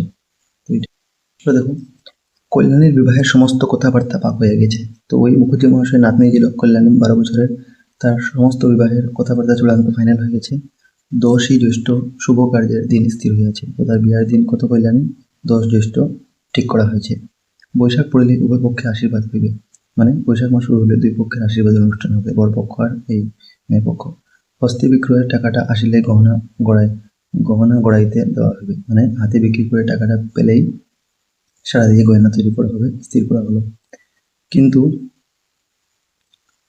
কিন্তু একলা বৈশাখ সন্ধ্যাবেলা মুসমুস করিয়া আদরণীর ঘরে ফিরিয়া আসিল। এখন একলা বৈশাখ কিন্তু আদরণী ঘরে ফিরে এসে গেল। বিক্রয় হয় নাই, উপযুক্ত মূল্য দিবার খরিদ্দার জুটে নাই। এখন দেখো, কারণ তাকে নিয়ে গেছিল ওই যে বামুনহাটে বিক্রি করার জন্য, কিন্তু সেখানে উপযুক্ত দাম না পাওয়ায়, কোনো খরিদ্দার ক্রেতা না পাওয়ায় তাকে কিন্তু হাতিটাকে বিক্রি করা হয়নি, এর জন্য তাকে ঘুরিয়ে নেওয়া হয়েছে আবার ঘরে। তো আদরণীকে ফিরিয়ে দেখিয়া বাড়িতে আনন্দ কোলাহল পড়িয়া গেল। এখন ঘরের যত বাচ্চারা ছিলেন সব কোলাহল করা আরম্ভ করলেন, হাতিটা যখন ঘুরে আসলো, সবাই আনন্দিত হয়ে গেল আর কি। বিক্রয় হয় নাই বলিয়া কাহারও কোনো খেদের চিহ্ন সে সময় দেখা দিল না। এখন কেউ কিন্তু মনে দুঃখ নেই যে তাকে হাতিটা কেন বিক্রি করল, কারণ তার সঙ্গে একটা মমত্ববোধ সবের এটা জড়িত হয়ে গেছিল তার সঙ্গে, ঠিক আছে। তো যেন হারাধন ফিরিয়া পাওয়া গিয়েছে, সকলের আচরণে এইরূপে মনে হইতে লাগিল। এখন সবাই এরকম ব্যবহার করলো, যখন বাড়িতে ফিরে আসলো আদরণী, তখন মনে হচ্ছিল যে কোনো একটা হারিয়ে যাওয়া অতি প্রিয় জিনিস তারা আবার ফিরে এসেছে, এরকম মনে হচ্ছিল। বাড়ির লোকে বলিতে লাগিল, আহা, আদর রোগা হয়েছে, বোধ হয় এ কদিন সেখানে ভাল করে খেতে পায়নি। তো বাড়ির সকল মানুষরা আদরণী এই হাতির অবস্থা দেখে বলছেন যে খুব কষ্ট হয়েছে তাকে দেখে, বোধ হয় সে কতদিন ভালো খাবার পেয়ে নেওয়ার জন্য, ওকে দিন কত এখন বেশ করে খাওয়াতে হবে। সবাই বলছে যে ওকে বেশ কয়েকদিন এখন খুব ভালো করে খাওয়া দিতে হবে। তারপর দেখুন, আনন্দের প্রথম উচ্ছ্বাস অপনীত হইলে পরদিন প্রতিবেশী বন্ধুগণ আবার বৈঠকখানায় সমবেত হইলেন। তো এখানে বলা হচ্ছে যে প্রথম আনন্দ একটু কমে গেল, কিন্তু পরের দিন প্রতিবেশী বন্ধুরা আবার বৈঠকখানায় জড়ো হলো, ঠিক আছে, কারণ বন্ধুরাই তো ওনাকে বলেছিল যে এটা বিক্রি করে দিন, তবে টাকাটা পাবেন, তখন বিয়েটা দিতে পারবেন আপনার নাতনি কল্যাণীর। তো আবার তারা সব এক জায়গায় জমা হলো সেই বৈঠকখানায় পরের দিন। এবার দেখো, অত বড় মেলায় এমন ভালো হাতির খরিদ্দার কেন জুটিল না, তাহা লইয়া আলোচনা করিতে লাগিল। এখন সবাই কিন্তু মিলে ডিসকাশন করছে যে এত বড় মেলায় এমন ভালো হাতির ক্রেতা কেন পাওয়া গেল না, তা নিয়ে সবাই আর কি আলোচনা শুরু করলো। এখন দেখো, একজন বলিলেন, ওই যে আবার মুখুজ্জে মহাশয় বললেন, আদর, যাও মা, মেলা দেখে এসো, তাই বিক্রি হলো না। তো এখানের মধ্যে একজন বলছেন যে ওই যে মুখোপাধ্যায় মহাশয় বলেছিলেন যে যাবার সময় আদরণীকে যে যাও মা, মেলা দেখে এসো, তাই হাতিটা বিক্রি হয়নি, ঠিক আছে। তো উনি তো আর আজকালকার মুরগিখোর ব্রাহ্মণ নন। তো মানুষটা বলছে যে তিনি তো আজকালকার সাধারণ মানুষের মতো নন, ঠিক আছে, তিনি খুব সৎ এবং ধর্মপরায়ণ মানুষ আর কি। ওইটাই তার মুখ দিয়ে ব্রহ্মবাক্য বেরিয়েছে। সে কথা কি নিষ্ফল হবার যোগ্য আছে? কোথায় বলে ব্রহ্ম বাক্য, বেদবাক্য। তো মানুষটা আর কি একজন সবাই মিলে বৈঠকে বলছে যে ওনার মুখের কথা আর বাদ যায় না, ঠিক আছে, কখনো মিথ্যা হতে পারে না তার মুখের কথা। এর জন্য সেটা হয়েছে। যে একটা প্রবাদ বাক্য আছে যে ব্রহ্ম বাক্য বেদ বাক্য, মানে ওই জ্ঞানী মানুষের কথা বেদের বাণীর মতোই সত্য। জ্ঞানী মানুষ যদি কিছু বলে দেন সেটা প্রায় সত্যই হয়। এর জন্য তো বামুনহাটের মেলা ভাঙ্গিয়া সেখান হইতে আরো 10 ক্রোশ উত্তরে রসুলগঞ্জে সপ্তাহব্যাপী আরেক মেলা হয়। যে সকল গো মহিষাদি বামুনহাটে বিক্রয় হয় নাই সেই সব রসুলগঞ্জে গিয়া জমে, সেইখানেই পাঠাইবার পরামর্শ হইল। এখন সবাই পরামর্শ মিলে দিল যে বামুন মেলা ঠিক আছে, বামুনহাটের মেলা শেষ হয়ে গেছে, কিন্তু সেখান থেকে আরো 10 ক্রোশ দূরে রসুলগঞ্জ নামে একটা জায়গা আছে, সেখানে একটা সপ্তাহব্যাপী প্রত্যেক সপ্তাহে একটা মেলা বসে। আর যে সকল গরু মহিষ এই বামুনহাটে বিক্রি হয় না সেই সকল কিন্তু সেই রসুলগঞ্জে গিয়েই বিক্রি করা হয়। তো সেখানেই সবাই পাঠাইবার আদরণীকে পরামর্শ নিল। তারপরে দেখো কি হলো, আজ আবার আদরণী মেলায় যাবে। এখন সেই দিনটা আসে গেল যে আবার আদরণীকে মেলায় নিয়ে যেতে হবে, এবার রসুলগঞ্জ যাবে এবার, ঠিক আছে। তো আজ আর বৃদ্ধ তাহার কাছে গিয়া বিদায় সম্ভাষণ করিতে পারিলেন না, রীতিমতো আহারাদির পর আদরণী বাহির হইয়া গেল। তো আজ কিন্তু বৃদ্ধ মুখোপাধ্যায় মহাশয় তার হাতের কাছে গিয়ে বিদায় জানাতে পারলেন না আগের মতো, প্রথমবার যেরকম দিয়েছিলেন। তো তিনি খাওয়া দাওয়া শেষে আদরণী রওনা হয়ে গেলেন। এবার দেখো, কল্যাণী আসিয়া বলিল, দাদা মহাশয় আদর যাবার সময় কাজ ছিল। তো কল্যাণী নাতনি যিনি আছে তিনি বলছেন মুখুজ্জে মহাশয়কে যে দাদু এই যে যাবার সময় আদরণী খুব কাজ ছিল। তো দেখো কি বলছে, মুখোপাধ্যায় শুইয়াছিলেন, উঠিয়া বসলেন, বললেন কি বললি কাজ ছিল? এখন তিনি শুয়েছিলেন কিন্তু যখন আদরণী যাচ্ছিল। তো তিনি কল্যাণী কথা শুনে বললেন, কি বলছি, সে কাজ ছিল? হ্যাঁ দাদা মশাই। যাবার সময় তার চোখ দিয়ে টপ টপ করে জল পড়তে লাগলো। তো সে বলল যে কল্যাণী যখন যাচ্ছিল তখন তার চোখ থেকে টপ টপ করে জল পড়ছিল। বৃদ্ধ আবার বমিতে পড়িয়া দীর্ঘ নিঃশ্বাসের সহিত বলিতে লাগলেন, জানতে পেরেছে ওরা অন্তর্যামী কিনা, ও বাড়িতে যে আর ফিরে আসবে না তা জানতে পেরেছে। তো মুখুজ্জে মহাশয় বলছেন যে নিশ্চয়ই সে জানতে পেরেছে, কারণ তারা অন্তর্যামী। অন্তর্যামী তারা আগের জিনিস আগে, কোনো জিনিস যেটা ঘটবে সেটা আগেই জেনে যায় তাদের সঙ্গে। তো সে তো অন্তর্যামী, ঠিক আছে। তো ওরা প্রাণীরা আর কি মানুষের মনের কথা বুঝতে পারে, যে ও বুঝতে পেরেছে যে ও বাড়িতে আর ফিরে আসবে না, সেই জন্যই, ঠিক আছে, ও বুঝে গেছে, ওটাই বলছে। নাতনি চলিয়া গেলে বৃদ্ধ শাস্ত্র নয়নে আপন মনে বলিতে লাগিলেন, যাবার সময় আমি তোর সঙ্গে দেখাও করলাম না, সে কি তোকে অনাদর করে? তা না মা, তা নয়। তো এখানে বলছেন তিনি আর কি কেঁদে কেঁদে নাতনিতে যাওয়ার পর রুম থেকে, যে যাওয়ার সময় আমি যে তোর সঙ্গে দেখা করলাম না, আদরণী বলছেন, তাই বলে কি আমি তোকে ভালোবাসি না এমন নেই? না না মা, তা নয়, একবারে এরকম নয়। তুই তো অন্তর্যামী, তুই কি আমার মনের কথা বুঝতে পারিস নি? ওটি তিনি বলছেন যে তুই তো অন্তর্যামী, তুই তো আমার মনের কথা বুঝতেই পারিস।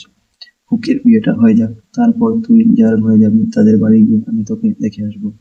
তুইটাই বলছেন যে তুই খুকির বিয়েটা হয়ে যাক, মানে ওই কল্যাণের বিয়েটা হয়ে যাক, এরপরে তুই যার ঘরেই থাকবি, যেখানে তোকে বিক্রি করা হবে সেখানেই আমি যাব আর তোকে গিয়ে দেখে আসবো, এটা বলছেন। এরপর দেখো, তোর জন্য সন্দেশ নিয়ে যাবো, রসগোল্লা নিয়ে যাবো, তোর জন্য আমি ওই আদরণীকে বলছিলাম কি মনে মনে, আদরণী তো চলে গেছে, তার সঙ্গে তো দেখাও করে নাই তিনি রাস্তায়। তো তিনি বলছেন যে তুই যেখানে থাকবি তোর কাছে যাব আমি এই কল্যাণের বিয়ের পর, আর তুই রসগোল্লা নিয়ে যাবো তোর জন্য। যতদিন বেঁচে থাকবো তোকে কি বলতে পারবো, যতদিন বেঁচে থাকবো আমি তোকে আর বলতে পারবো না, সহজে বুঝতে পারবো না। তুই মনে কোনো অভিমান করিস না মা।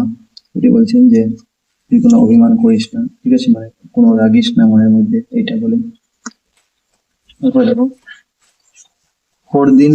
পরদিন বিকালে একটি চাষি লোক একখানি পত্র আনিয়া মুখোপাধ্যায় মহাশয়ের হাতে দিল। এখন পরদিন কি হলো, একজন চাষি যে ছিল সে আসলো, আর সে আসে গিয়ে মুখোপাধ্যায় মহাশয়ের হাতে একটা ওই চিঠি দিল, ঠিক আছে, একটা চিঠি দিল। এখন কিসের জন্য চিঠি দিল দেখো, বলছে পত্র পাঠ করিয়া ব্রাহ্মণের মাথায় যেন বজ্রাঘাত হইল, ঠিক আছে, মানে মুখোপাধ্যায় মহাশয় আর কি ব্রাহ্মণ আছেন, এটা মনে রাখবে। তিনি যে চিঠিটা পড়লেন তো তার মাথায় যেন বজ্রাঘাত হয়ে গেল, ঠিক আছে, বজ্রাঘাতের মতো ভীষণ একটা আঘাত হলো এই পত্রটা পড়ে। এই মানুষটা যে চিঠি দিল তাকে এনে মধ্যম পত্র লিখিয়াছে, বাটি হইতে 7 ক্রোশ দূরে আসিয়া কইল বিকালে আদরণী অত্যন্ত পীড়িত হইয়া পড়ে, সে আর পথ চলিতে পারে না, রাস্তার পাশে একটা আম বাগানে শুইয়া পড়িয়াছে, তার পেটে বোধ হয় এখনো কোনো বেদনা হইয়াছে, সুরটি উঠাইয়া মাঝে মাঝে কাতর সুরে আর্তনাদ করিয়া পড়িতেছে। দেখো, তার যেটা মধ্য ছেলে ছিল মধ্যম পুত্র, তার কি চিঠি লিখেছে, মধ্যম পুত্ররা হয়তো বিক্রি করার সময় তার সঙ্গে গেছিল। দুইটাই বলছে যে বাড়ি থেকে 7 ক্রোশ দূরে আসে কল্যাণী কি হলো, অত্যন্ত পীড়িত হয়ে গেল, মানে তার অসুস্থ হয়ে পড়লো, আর সে আর হাঁটতে পারছিল না রাস্তায়, আর রাস্তার পাশে একটা আম বাগানে শুয়ে পড়েছে সে, আর তার মনে হচ্ছে পেটে খুব ব্যথা হয়েছে। সে মাঝে মাঝে আর কি সুর তুলছে আর যন্ত্রণায় কষ্টের শব্দ করছে, ওটাই সুরটি উঠে মাঝে মাঝে কাতর সুরে আর্তনাদ করিতে উঠেছে। যে মাঝে মাঝে সুরটা ওঠে, একটু কষ্ট পাচ্ছে এর জন্য এরকম ভাব করছে। মাহুত যথাবিদ্যা সমস্ত রাত্রি চিকিৎসা করিয়াছে, কিন্তু কোনো ফল হয় নাই। বোধ হয় আদরণী আর বাঁচিবে না। তো এই চিঠিটা পড়লেন তিনি, যেখানে লেখা আছে যে আদরণী যথাসাধ্য চিকিৎসা করেছে মাহুতার, কিন্তু উপকার হয়নি তার কোনো, আর সে হয়তো আর বাঁচবে না। যদি মরিয়া যায় তবে তাহার শবদেহ প্রথিত করিবার জন্য নিকটের একটি জমি বন্দোবস্ত হইতে হইবে। লইতে সুতরাং কর্তা মহাশয় অবিলম্বে আসা আবশ্যক। এখন ওইটাই চিঠিটা লেখা ছিল এইগুলাই, যে যদি তিনি মারা যান তাহলে তাকে কবর দেওয়ার জন্য কাছে একটা জমির ব্যবস্থা করতে হবে, আর সেজন্য মুখোপাধ্যায় মহাশয়ের দ্রুত এখানে আসাই খুব দরকার। ঠিক আছে, এখানে চিঠিতে লেখা ছিল। তো ওইটা দেখেই তিনি আর কি তার বজ্রাঘাত হয়েছিল। ঠিক আছে, এখানে লেখা আছে যে বজ্রাঘাত ঘটলো, ব্রাহ্মণের মাথায় পাঠ করে চিঠিটা। এরপর দেখো, বাড়ির মধ্যে গিয়া উঠায় পাগলের মতো পায়চারি করিতে করিতে বৃদ্ধ ছুটিতে বলিতে লাগিলেন, আমায় গাড়ির বন্দোবস্ত করে দাও। তো তিনি চিঠি পড়ে আর কি তিনি বাড়ির উঠানে পাগলের মতো হাঁটাহাঁটি করতে করতে বললেন যে আমার জন্য তাড়াতাড়ি গাড়ির ব্যবস্থা করো, আমি রওনা হবো। আমি এক্ষুনি বেরোবো। আদরের অসুখ যন্ত্রণা যে চটপট করছে, আমাকে না দেখতে পেলে সে সুস্থ হবে না। যেটা বলছেন যে আমার আদরের হাতি অসুস্থ, সে যন্ত্রণায় কষ্ট পাচ্ছে, আমাকে না দেখতে পেলে সে সুস্থ হবে না, ভালো হবে না। আমি আর দেরি করতে পারবো না। তখনই ঘোড়ার গাড়ির বন্দোবস্ত করিতে লোক ছুটিল। বধূরা অনেক কষ্টে বৃদ্ধকে দুগ্ধপাত্র পান করাইতে সমর্থ হইলেন। তো তার তো আর মানে কন্ডিশনটাকে তিনি কন্ট্রোল করতে পারছেন না। তো এক মুহূর্তে তিনি দেরি করবেন না এটা বলছেন, আর ঘোড়ার গাড়ির ব্যবস্থা তার জন্য করে দিতে বললেন, আর তিনি এটা নিয়ে ছুটে গেলেন। ঠিক আছে, ঘোড়ার গাড়ির ব্যবস্থা করতে তিনি ছুটে গেলেন। আর বাকি ঘোড়ার যারা বউরা ছিল তারা কিন্তু অনেক অনুরোধ করে তাকে অল্প একটু দুধ খাওয়াতে সক্ষম হয়েছিল। ঠিক আছে, এরপর দেখো রাত্রি 10টার সময় গাড়ি ছাড়িল, জ্যেষ্ঠ পুত্র সঙ্গে গেলেন। 10টার সময় গাড়ি ছাড়লো, যে সবচেয়ে বড় পুত্র যে ছিল তার সঙ্গে গেল, কারণ মধ্য পুত্র তো সেখান থেকে খবর করেছিল, বড় পুত্র তার সঙ্গে গেল। পত্রবাহক সেই চাষির লোকটি বাক্সে বসিল। তখন যে পাঠিয়েছিল চিঠিটা সে কিন্তু গাড়ির সামনে, যেটা কুচ বাক্স ছিল, গরুর গাড়ির সামনে যেটা কুচ বাক্স ছিল সেখানে বসলো। ঠিক আছে, এবার দেখো কি হলো। কুচ বাক্স বসলো। পরদিন প্রভাতে গন্তব্যস্থানে পৌঁছিয়া বৃদ্ধ দেখিলেন সমস্ত শেষ হইয়া গিয়াছে। আদরণের সেই নবজল ধরবর্ণ বিশাল দেহখানি আম্রবনের ভিতরে পতিত হইয়াছে, তাহা আজ নিশ্চল নিষ্পন্দ। তো তিনি সেখানে পৌঁছে গিয়ে দেখলেন যে আদরণের বড় সুন্দর কালো এবং নীল রঙের যেটা বিশাল দেহ ছিল, নবজল ধরবর্ণ মানে কালো এবং নীল রঙের যেটা বিশাল দেহ ছিল, এটা আমবাগানের মধ্যে পড়ে আছে। আর আজ তাহা নিশ্চল নিষ্পন্দ মানে এটা আজ অন্য দিনের মতন রাজরানী সে মারা গেছে। ঠিক আছে, এটাই। তারপর দেখো, বৃদ্ধ ছুটিয়া গিয়া হস্তিনীর শব্দের নিকট লুটাইয়া পড়িয়া তাহার মুখের নিকট মুখ রাখিয়া কাঁদিতে কাঁদিতে বারংবার বলিতে লাগিল, অভিমান করে চলে গেলি মা, তোকে বিক্রি করতে পাঠিয়েছিলাম বলে তুই অভিমান করে চলে গেলি। দুইটা তিনি তার হাতিটার সামনে মুখের সামনে রাখে মুখ বলছেন যে তুই তো অভিমান করে চলে গেলি, তোকে বিক্রি করতে পাঠিয়েছিলাম বলে তুই কি কষ্ট পেয়ে আমাকে ছুড়ে গেলি।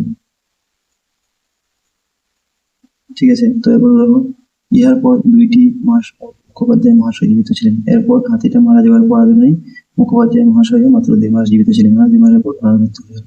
তো এর সঙ্গে পাঠটা শেষ হচ্ছে। Thank you for watching.